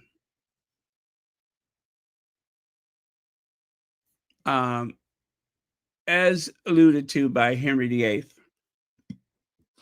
because they know that trooping the colors is going to be a dull affair. And it's all about keeping them in the papers. My royalty account says the more mature man, oh, not that one. Over here, Henry VIII says, I think they are desperate to center William and his nuclear family on the front page any way they can, using any modern matrix. The royals are not driving any engagement on their own. It would be incredibly stupid for William or any monarch to wade into stripping titles. Even if Andrew is dead by that point, the comparisons will be brutal. It's a can of worms, and unless the institution has been totally and completely hollowed out of any sane advisors, I can't believe that is, they would allow this to happen. William gave one of those honors to Jason Knopf, who very publicly and very proudly did everything he could to destroy the Sussexes.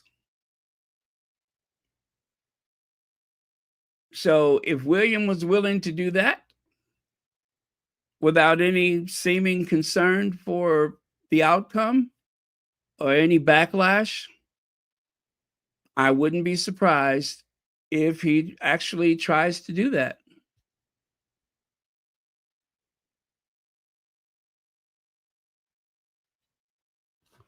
But we'll see. We'll see. Anything like that is more about William's weakness, not about his strength. As Liz Jones once said, we need you to be okay so that we're okay. We're not ready for William yet. I can't believe I'm quoting Liz Jones. One of the squatties posted this, which I think is absolutely amazing. Love this picture. Also, this is a acknowledgement of the authority of the President of the United States. There he is in his finest military uniform, even though he is a civilian leader of the armed forces, a civilian commander-in-chief. There he is, adorned with all of the medals that he's collected over the years. The honor of being a patron of Ronald McDonald's. Good for you, sir. Good for you.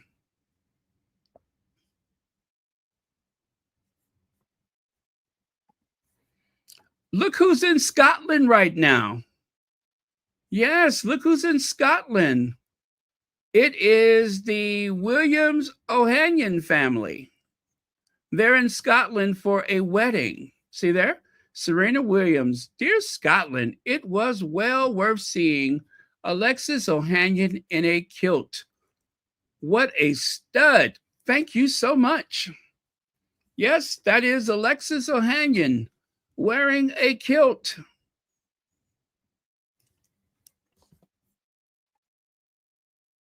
And he's killing it in his kilt.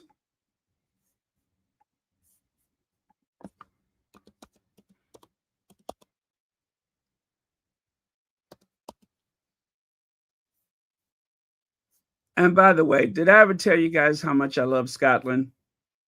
Scotland exceeded every expectation I had. I really felt the spirit of it.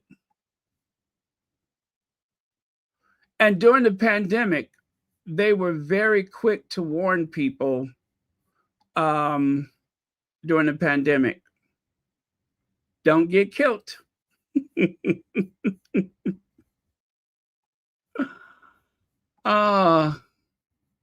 That's a little Scottish humor, don't you know? Wait, there's more.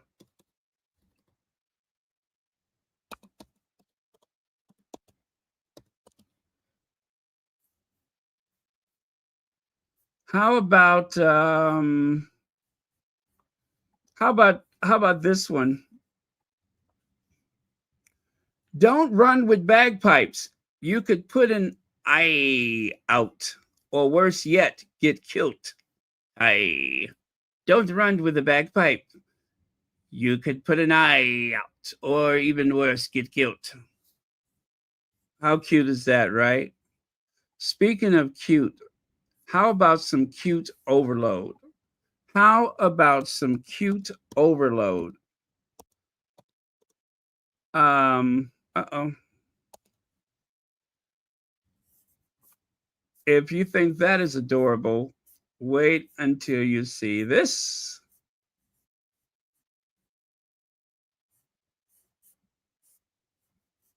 Where is he? Get ready to say, oh.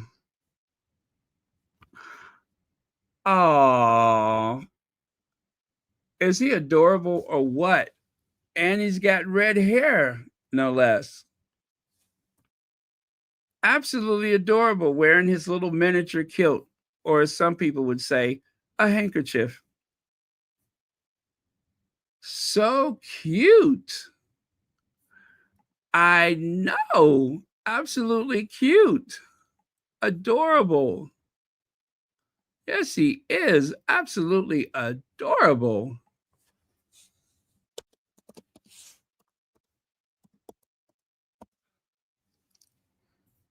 If and when I go back to the UK, I have got to go to Scotland. I just love it up there.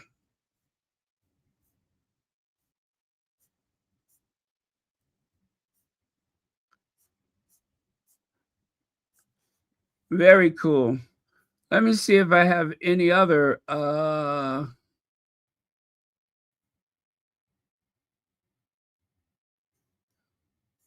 don't think I have any other fun stuff.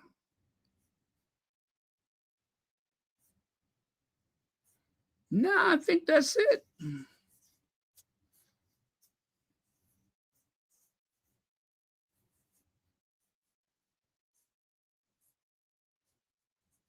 Yeah, I think that's it for Scotland.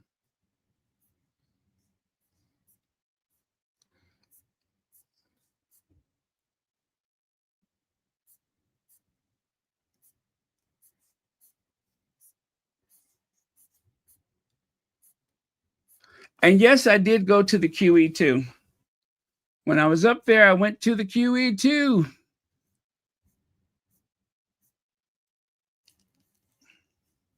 Well, I can show you my very first tartan. I had to buy some while I was there because you can't go to Scotland and not get yourself some tartan. So I bought a scarf. Yeah, I bought a scarf. I was very proud of it. I'm still very proud of it.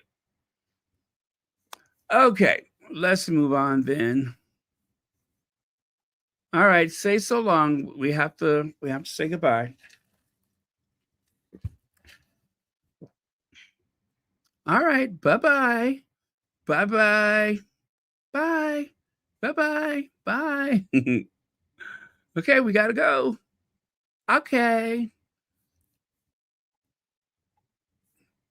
Oh my goodness. Oh my goodness. Ex-BBC DJ branded the JS of trolling after tormenting Jeremy Vine and driving another person to the brink, is freed early from prison. Well, that's good news. That means that some people who seem to have it in for our faves will be looking over their shoulder, I hope. I hope they don't have a minute's peace given some of the terrible things that they have facilitated with their show.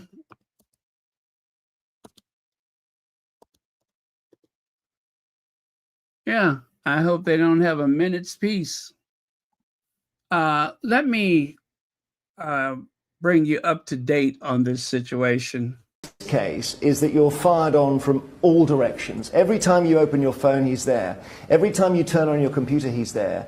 And you know that what he's doing is he's adjusting or despoiling your digital self. Now, you may say, well, it doesn't matter, you just come offline. But the fact is that, you know, we live 70, 80, 90 years, but our digital presence goes on forever. And you can see yourself being dismantled. And you can't see it ending. The judge actually said when he sentenced Belfield, you didn't meet or physically approach or watch any of your victims as a traditional stalker might have done. Your methods were, however, just as effective as a way of intimidating your victims and were in many ways much harder to deal with. The danger came from the online traffic, not from the individual. I would have done anything to meet this guy and have a conversation with him face to face.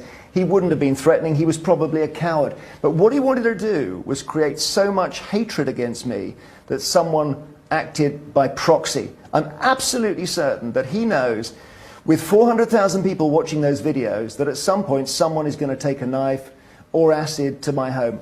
Or the other thing is, he gets one of his victims to take their own life.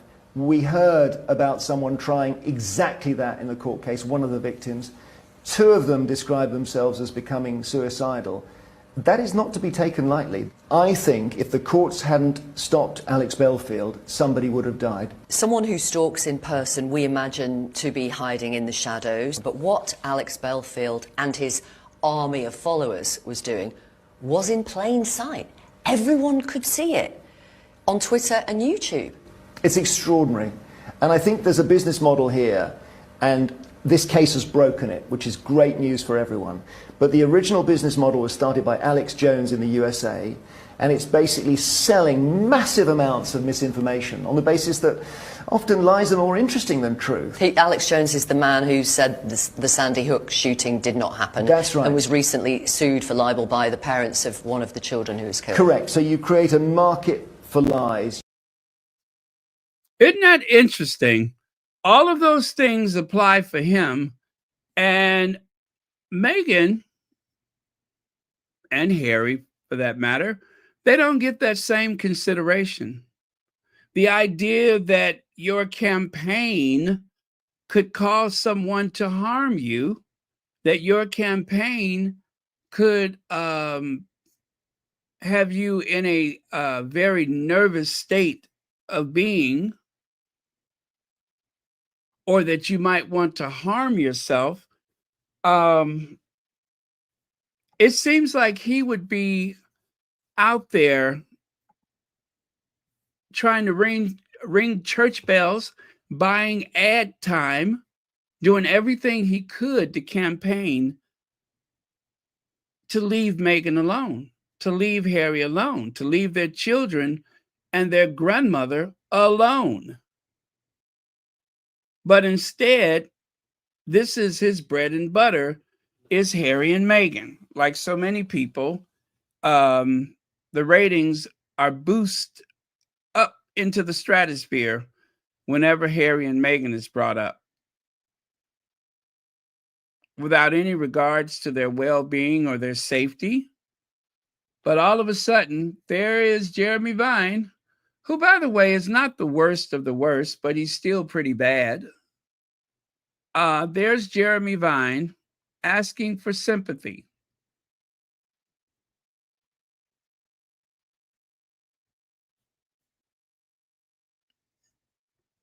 He's fearing for his well-being.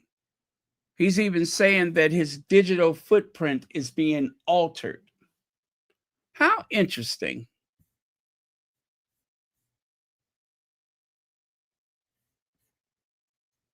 And it was the same thing when Where's Kate? When people were laughing at Kate, you have what was her name? Was it Victoria Ward or whatever her name was? Victoria Newman. There she is on BBC Radio, among other places, saying to back off Kate. No, she's not okay. She's having a tough time of it. Leave her alone. There was no sympathy for Meghan. I don't care if she was an outsider, an American, to this or to that. I don't care what they thought about where she came from and what she stood for. The point is, she was in a very delicate situation. And none of the people that were advocating for Kate Middleton would dare ring the alarm bells and say enough is enough.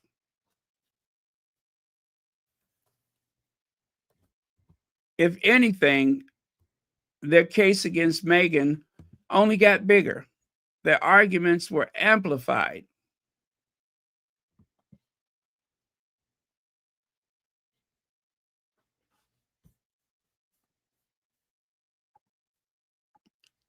Don't forget, there will be protests later on today. There's going to be a very visible, and they say this may actually be the largest gathering, maybe since the coronation, maybe even bigger than that. But they're very hard to miss because they're going to be wearing their yellow and black, and they are going to be very visible. The other reason why they may be hard to miss is because they may be the majority of the people there. But yeah, they are going to make their presence known.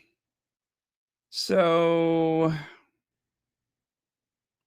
London, what do we have here?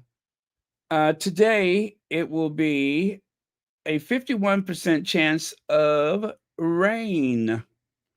But I don't think the rain is going to come until the evening, but we'll see. But they say a 51% chance of rain.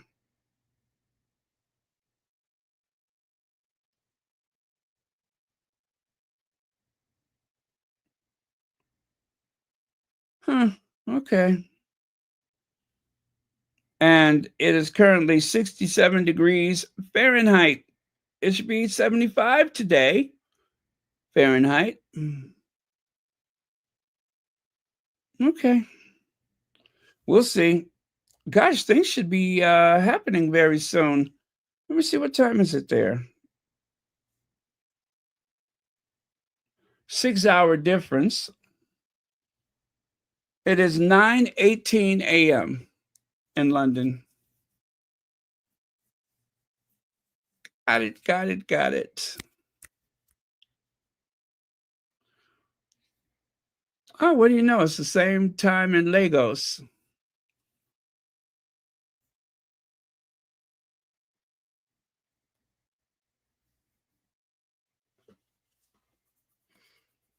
Okay.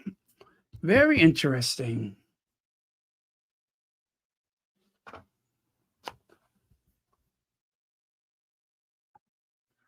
But yeah, so they're going to be out there in force today.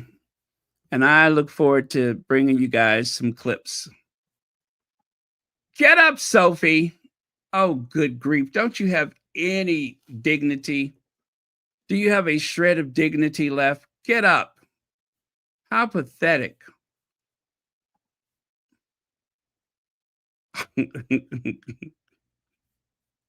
Wait, I got a new one to add to my collection of the Sophie face. Hold on. You know I collect them. Yes, I collect them. Where's my latest?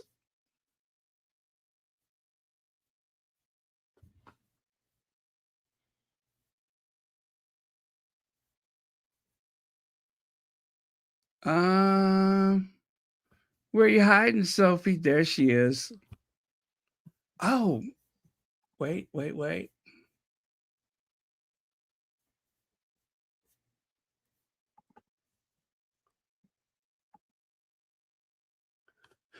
Poor Sophie, walking in the footsteps of Kate Middleton for the rest of her natural born life. At least I guess it was natural. There is one happy camper right there, isn't she? And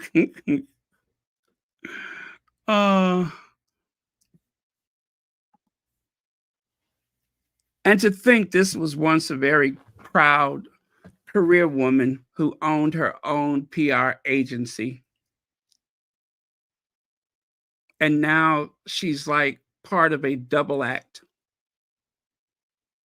She shows up for this, she shows up for that. Otherwise, not much else ever happens for her. She almost didn't even become a Duchess.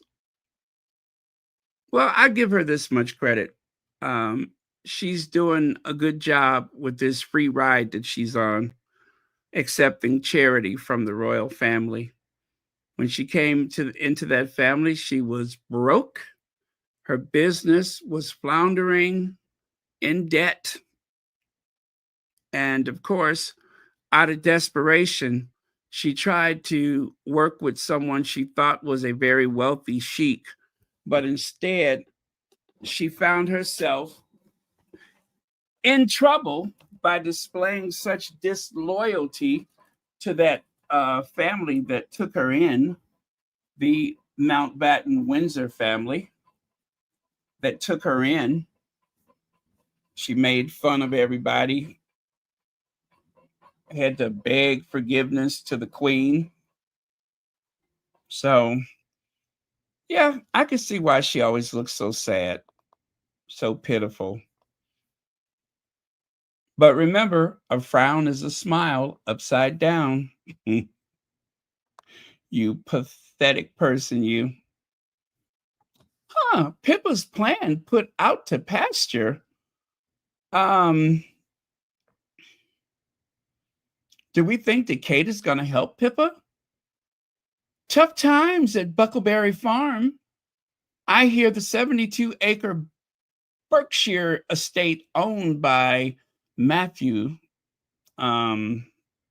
the Princess of Wales's sister Pippa Matthews, and her hedge fund manager husband James is £807,543 in debt. The couple submitted plans to build a nursery on the farm, which features a petting zoo, beloved by Prince George, to save it from financial ruin. But the idea was slammed by the local authorities. The farm has faced yearly six-figure losses since James bought it for £1.3 million in 2021.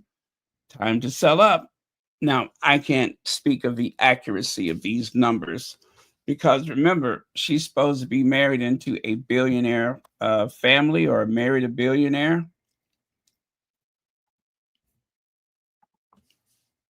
Mr. Pippa's hedge fund and city scandal. James Matthews' firm admits losing thousands after bankers were shut down while also facing lawsuit in the United States. Eden Rock Capital Management was launched in 2001 by James Matthews. Hedge fund manager is newly engaged to Pippa Middleton, Kate's sister. Now, this story is from 2016. Mayfair-based business has been linked to financial scandal. God, they wouldn't even let her get married before they started in on her and him. Well, that is the right-wing tabloid media for you. And this one says his net worth is a bit of a mystery. Following his engagement to Pippa, news sources approximate his total value to be upwards of £2 billion. But there has never been an official confirmation of that number. Well, to be fair, that's none of y'all business, but that ain't never stop them. Property bought as global business expense with a business partner for 1.3. They rented out a desk space for £15. 1 and 5, 15. Now trying to open a kids' nursery to make ends meet. These folks are broke. Please. And they dare look down on Harry and Meghan, who are thriving. And then someone else says, every UK aristocrat or billionaire I've crossed paths with has been a down at the heels scrounger who borrowed and didn't repay, stole items from my family's property, and stiffed workers. They will all be trying to marry Archie and Lily because they will be actual billionaires. God, I hope not that they're trying to marry them. The Middletons have mastered the art of being undercover broke asses. Why do these supposedly wealthy and posh people keep racking up debt and failed businesses? And someone else says, I think Pippa is on the out with her sister because she knows what really went down with her sister and Will, and didn't like the fact Katie and her parents fell back in line with royals. They seem to be putting out bad stories about Pippa.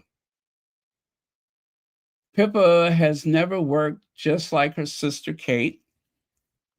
Pippa's husband's father is rich, not his son. The husband has to take care of Pippa's luxurious life and take care of Pippa's brother, James, at the same time. So it's normal that he has debts. Damn. Strumming my pain with his fingers, singing my life with his words, killing me softly with his song, killing me softly with his song, telling my whole life with his song, words, killing me softly with his song. Well, they are telling all their business. They are telling all their business. Somebody is pouring tea. They're pouring the tea. Now, I don't care about the royal family, but the Kate Middleton, Princess of Wales story is wild. In high school, she and her sister Pippa were called the Wisteria Sisters for being shameless social climbers. She got into relatively prestigious college, Edinburgh, and then switched to a less prestigious school, St. Andrews, after it was announced that Prince William would be attending. She delayed starting by a year to be in the same class as William, and then changed her major to art history to match his. She dumped her boyfriend after being told that Prince William said she was hot. Her mom gave William an ultimatum that he needed to propose, which Kate then helped plan. La la la la la la, whoa, la, with his song. Wow. You know, I haven't pulled out these receipts in some time. I just thought I would share them today. Also, let me show you something here on the right side. As I was going through my receipts and just trying to pull all kind of dirt out about Pippa, let me remind you all that this is what the royals were doing at the same time they were telling Meghan that she shouldn't be shining, that she should show more respect to her sister-in-law. Let me see. Pippa completes her 2,000-pound swimwear parade with blue, is that gingham one piece, as she wraps up family holiday in St. Bart's. She went to St. Bart's. Remember, her sister was supposed to be near death. And where was she at? Celebrating. It was party time. We got to go to St. Bart's. Prince Edward and his wife Sophie show off their skills as they hit the slopes with friends during skiing holiday in Switzerland. Exhausted Camilla takes a week off as stepping in for the king takes his toll. Queen jets off to enjoy sunshine overseas, but royals now down to the bare bones after recent absence from Charles, William, and Kate. I mean, to tell you, they were getting out, weren't they? They were all over the place. Poor Kate, near death, and the royals were everywhere. But Meghan, they were just like, oh, it's so disrespectful that she would do this and do that while her sister-in-law Kate is fighting for her life. Remember that? I do. Kate's uncle exits Celebrity Big Brother house after just 5 days. Remember, her uncle, Gary Goldsmith, who should have been sitting by his phone just in case there was some family emergency, hell, he went off and did a TV show. Yep. He went off and did a TV show just so that he can make some money and try to drag Meghan all over the place.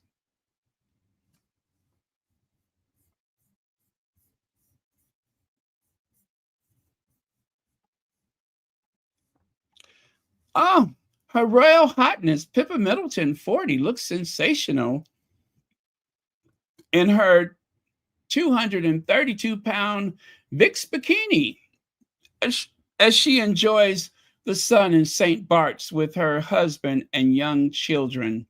Pippa holding vigil for Sister Kate. I think one of the squatties wrote that. Pippa holding vigil for Sister Kate. Oh, that is how Pippa, big bum Pippa, with her humongous behind, according to people watching the royal wedding, who had the amazing butt. There's Pippa holding a vigil for her sister, doing belly flops, pirouettes, doing cartwheels and jumping off into the water.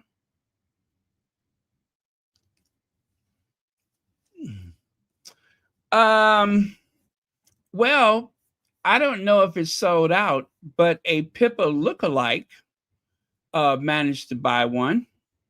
Yes, a well-known Pippa Middleton lookalike actually purchased a bikini so they could flex just like Pippa. Yeah, a very famous Pippa Middleton lookalike, except her hair is lighter. She bought one of them bikinis so she could flex just like Pippa. See there? You almost wouldn't know one from the other. With that bad built butch body, bleach blonde. Anyway. So yeah, I would say maybe it didn't sell out, but I know at least one person who is wearing the bikini. Oh, Pippa business X. Pippa Middleton too close to her company to close her company after Prince William quietly reined in her business ventures. The Duchess of Cambridge's sister has seen her publishing business profile drastically plummet to about 50,000 pounds. Royal snub shock claim Prince William reined in Pippa Middleton. Ain't that something? Never explain, never complain. Is it never complain, never explain? Interesting. Yeah, that was all over the news, wasn't it? Has named her newborn. Oh, yeah, I love this one. Pippa Middleton has named her newborn daughter Rose. As it emerges, she's planning to copy Jeremy Clarkson's diddly squat farm at her 77-acre Berkshire plot. Isn't that something? She uses the same name as her sister's arch rival. I know, the shade, the shade. Also, they love to say Meghan looks just like Wallace Simpson. No, it's Pippa that looks just like Wallace Simpson. And it's Katie who dresses just like Wallace Simpson. They seem to have the same dimensions, as it were. Yeah, she's built just like Wallace Simpson. Isn't that interesting? Looks like she's wearing some of her old clothes, if you ask me.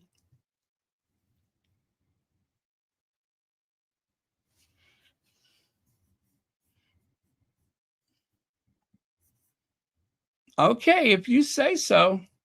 If you say so, I could take a hint. I could take a hint.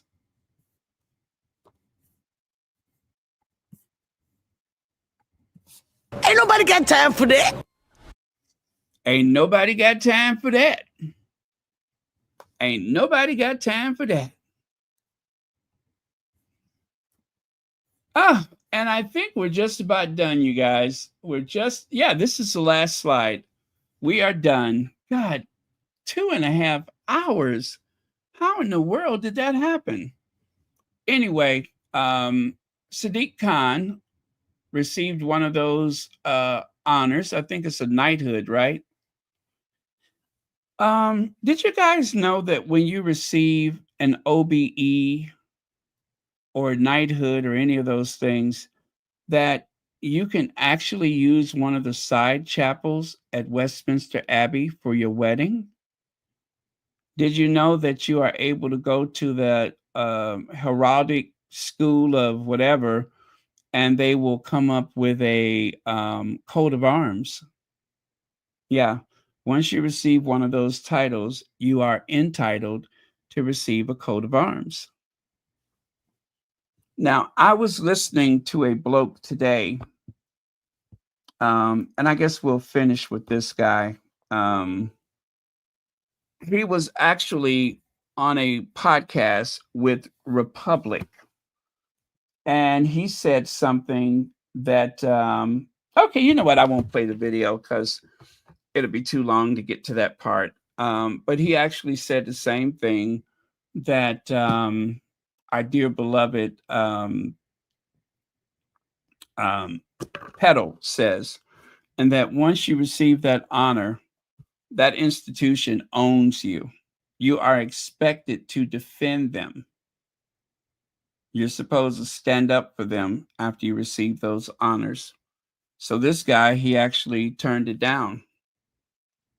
And he wasn't, as he said, one who spoke out much against the throne, against the monarchy, but he just didn't think it felt right to accept that honor because he certainly was not going to be someone to defend them. And he said he knows that that's exactly what comes with it. It's an expectation. You accept the honor, you defend them. You defend their honor.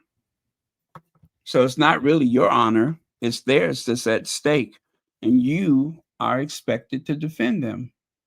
And also, let me just say, we're probably ending the same way we started, because upon the news of Sadiq Khan receiving this honor, just like with the survivor of the Air India, there was an outpouring of racism because the brown-skinned mayor of London, people just didn't think he was worthy of it. So there was a big stink about it. Anyway, you guys, thank you so much. Sorry this went on for 2.5 hours. I'm just sitting here thinking to myself, what in the world did I talk about for 2.5 hours? There ain't that much news in the world. And yet here I am.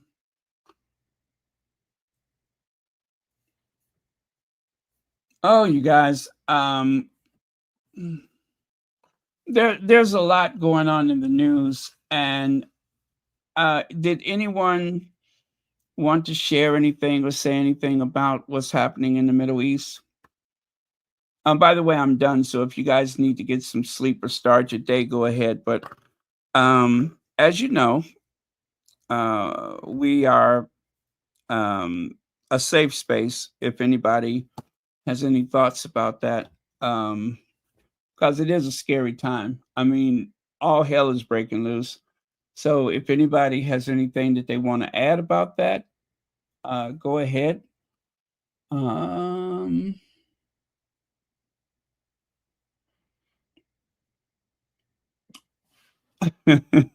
Yes, Hazel Jones, they did take up a lot of time, didn't they?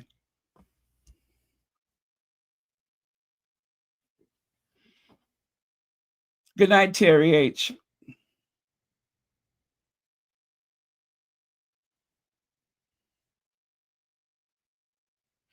Oh, you're welcome, Heather Stroud.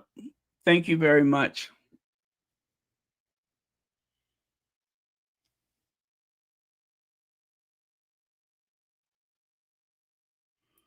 Oh, lit for Sussex. That is quite the compliment. I appreciate that. I really do.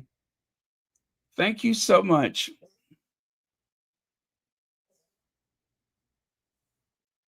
Joy of More, thank you.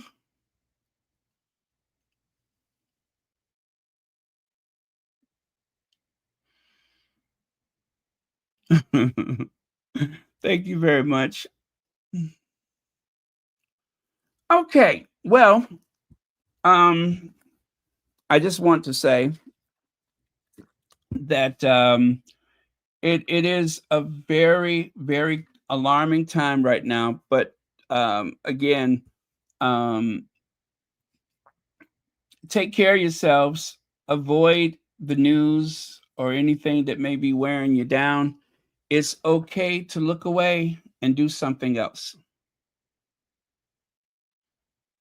It is okay to look away and do something else, because you being alarmed, concerned, having a sleepless night is not going to change the outcome. As individuals, it's not a lot that we can do to change things, but as a group, we are very powerful. But unfortunately, most of us do not really know each other. We're kind of strangers here, but we all seem to have some things that we're all very like-minded about. And so yeah, I just I do care, and I hate the idea that anybody might you know, be in anguish right now because of all of the news of the day. So just wanted to check up on everybody and see what your thoughts are, because you know, sometimes people don't really have anyone to share with. Um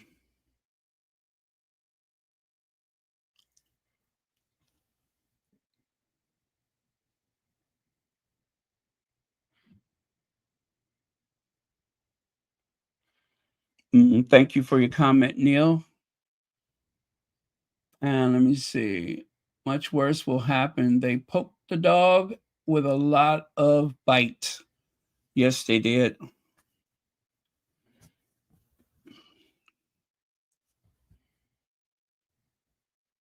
You know, I hate to sound so corny, but I still say to myself every day that with all of the knowledge available, I mean, literally in your pocket, there's more information in your hand with your electronic device.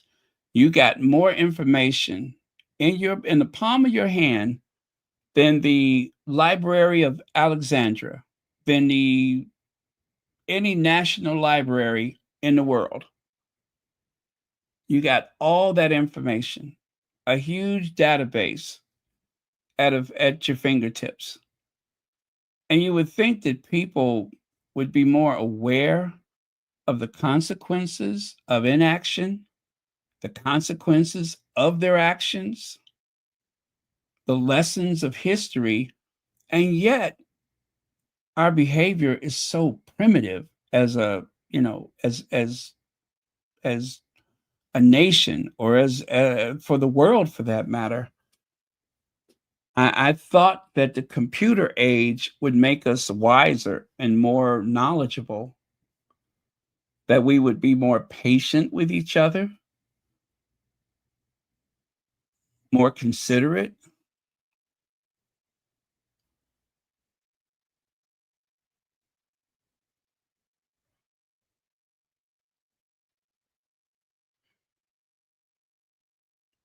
Oh, Ms. Z, that is so true. That is so true. The more information we get, the dumber we get.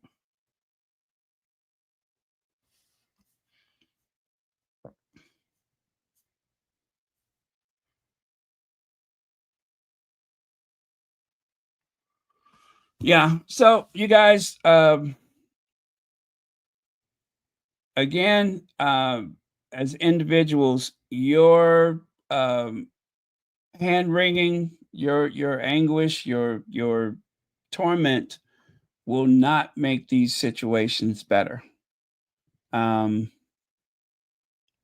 don't take all of this responsibility onto yourself about how things are in the world, because you as the individual are in no way responsible.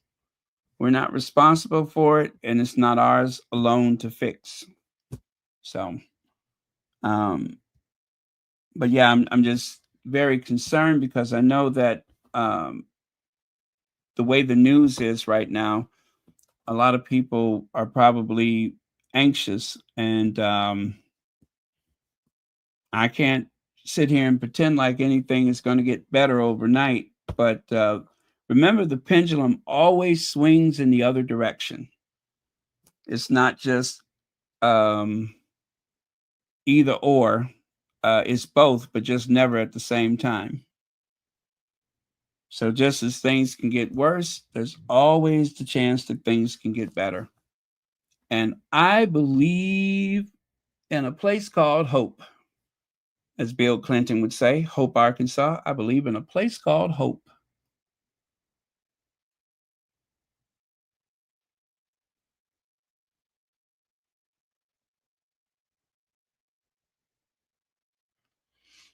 I can see you, but you cannot see me.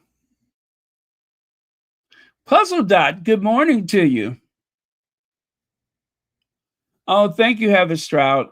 Thank you very much. I will do my best to stay safe. Absolutely.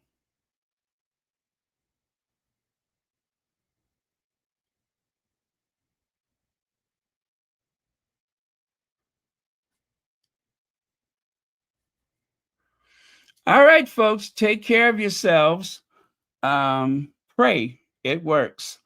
Also, try to find a good movie to watch. Do not sit there gazing at the bad news all day. Find a good movie to watch. Find a romantic comedy to watch. Take yourselves away from it. There's some great things to look forward to. You guys know that Gilded Age is coming back. In the fall, the last Downton Abbey movie is coming. What else is on the radar? Meghan is going to surprise us with some new products, right? And in the future, we still have that gala to look forward to. So there are some great things on the horizon. Yes, listen to some music. Good answer. Good answer. Anybody else got some ideas of how to elevate your spirit at this time?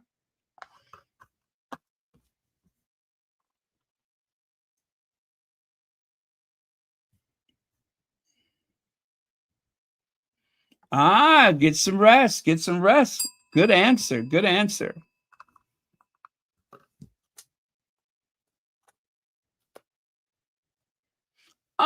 I like that. I will not turn on the news until Monday. Good answer. Good answer.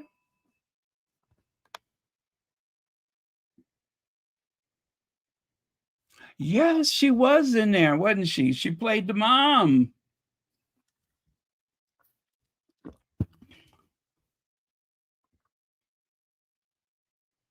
Thank you, Cookies and Cream. Okay, let's get some more ideas before we go. What else can we do? Plant something. Okay. Which, by the way, I planted some onions. Some of those, they call them scallions, the onions, the long, skinny ones. Yeah, but some green onions, maybe. Yeah, I planted some of those green onions, and I'm just waiting for them to really take off. But I did go out there, even though they're barely growing. I went out there and I cut a little bit of it and put it in my noodles.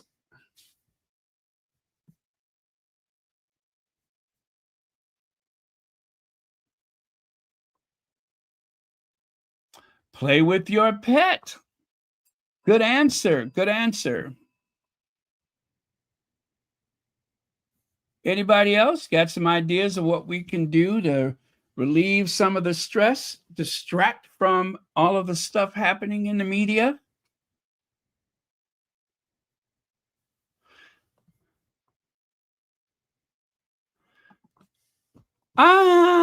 Well, I have them in a pretty breezy location, and I don't have a lot of them, so I think it is going to be okay. You know, that's where the name Chicago comes from.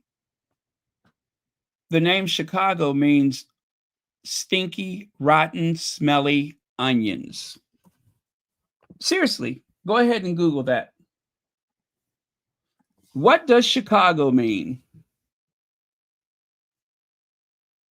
The name Chicago means it's derived from a Miami, Illinois language word, Chicagoa, which is believed to mean either wild onions or striped onions. Early French explorers in the region adopted the word, leading to various variations in spelling like Chicago, Chicago, or Chicago. The name ultimately refers to an abundance of wild onions, leeks, and ramps in an area particularly along the Chicago River, according to early explorers. And they had a very pungent odor because, as you know, it was like a swampy area.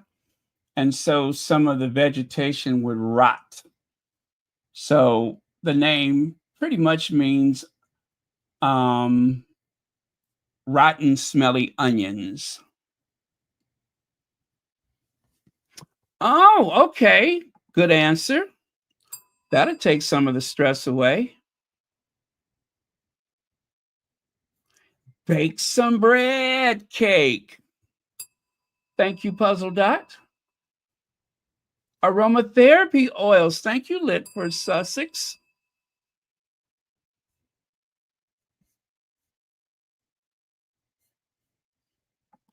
Oh, yeah. I'm like an authority on Chicago. You know, I'm a bit of a history buff. You know what? I never spoke about the Chicago World's Fair, at least I don't think so. But I am going to put together some slides, and on one of the light news days, I'm going to share that with you. I'm going to share some history of Chicago's World Fair, which really put Chicago on the map back in 1893.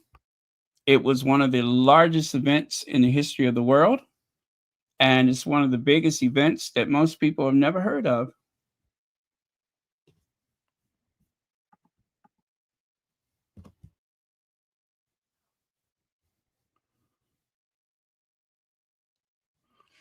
Let me see. Go on a moonshine run with a friend.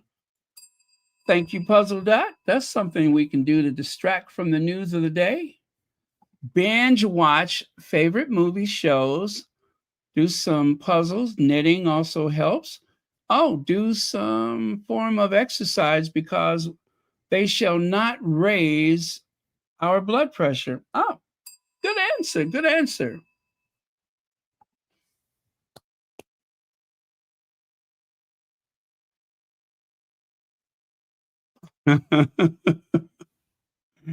Yeah, that word is totally made up. Chicago. That word did not exist. It's a very unusual name for a city. But there was a time when most of the people in Chicago spoke French, and over time it slowly went to the English language. But the French, the British, and the early Americans, they were all competing for this territory, right? And the French, of course, they had a lot of explorers and settlers and such that went out across the country and, well, at the time, across these territories because there was no country. Um, the Native Americans, mostly nomadic tribes in the area, like the name Illinois. Illinois actually, I believe it comes from the Ilowics. There was a native tribe called the Ilowics, and Illinois, um, that's how the French interpreted the area, the territory. Where does the name Illinois come from? And remember, the S is silent. Okay, the name originates from the Ilowic. Ah, see there, I'm testing my memory.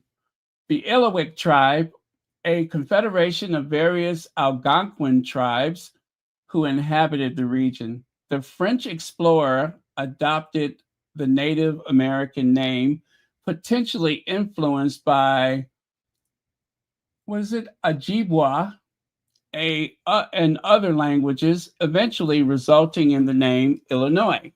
The Ilowics themselves called their group the Ilowics, or superior man. That's what it means. Oh, Illinois means superior man. All right. Which was later shortened by the French into Illinois. Illinois. The S is silent.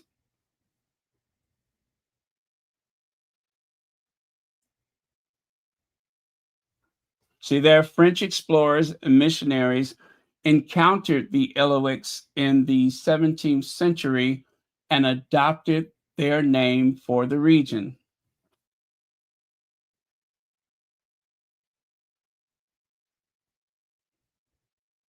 Ah, clear out the closet. I like that. Reminisce, have some past memories, fun past memories. Thank you, Leslie F. That's a good one. I will be hitting Broadway to go see Purpose. All right. Thank you. That's a good idea. Go see a play.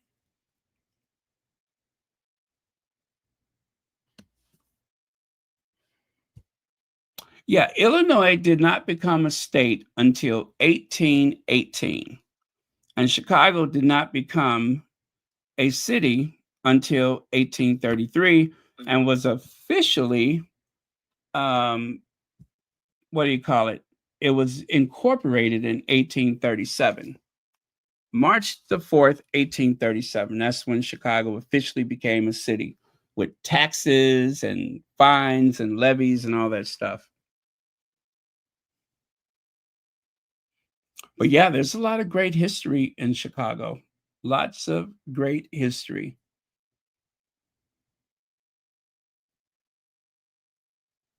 Play some music, dance to your own tunes. Good answer. Let me see. Walk bare feet on safe grass. There we go. All right. Before we go, any more ideas what we can do to avoid all of the very painful news of the day? Let's see some of your ideas, you guys.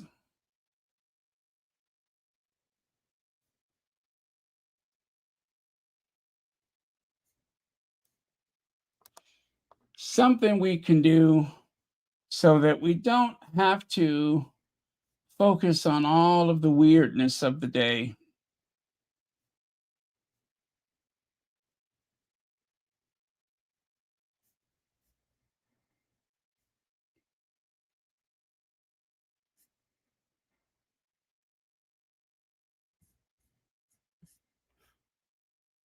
Okay, I think we should be done then. Smile, it increases your endorphins. Thank you very much, Lit for Sussex. Now, see, if I don't put my teeth in, you know what happens when I smile? It lowers my IQ. When I don't have all of my teeth in, every time I smile, my IQ drops a few points. So I think for me, I'll have to make the adjustment. Insert your partials and smile. Right. Insert partials and smile.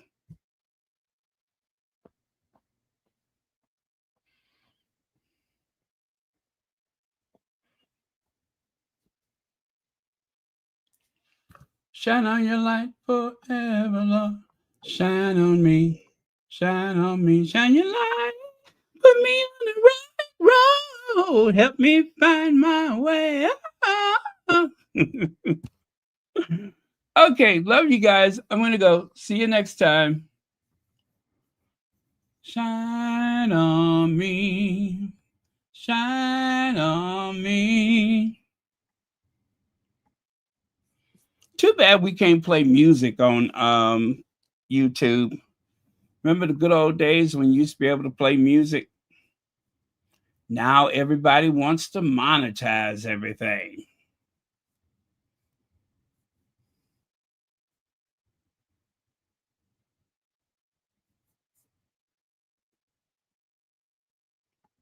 I think we should close with Madam Duchess. I think this is Madam Duchess.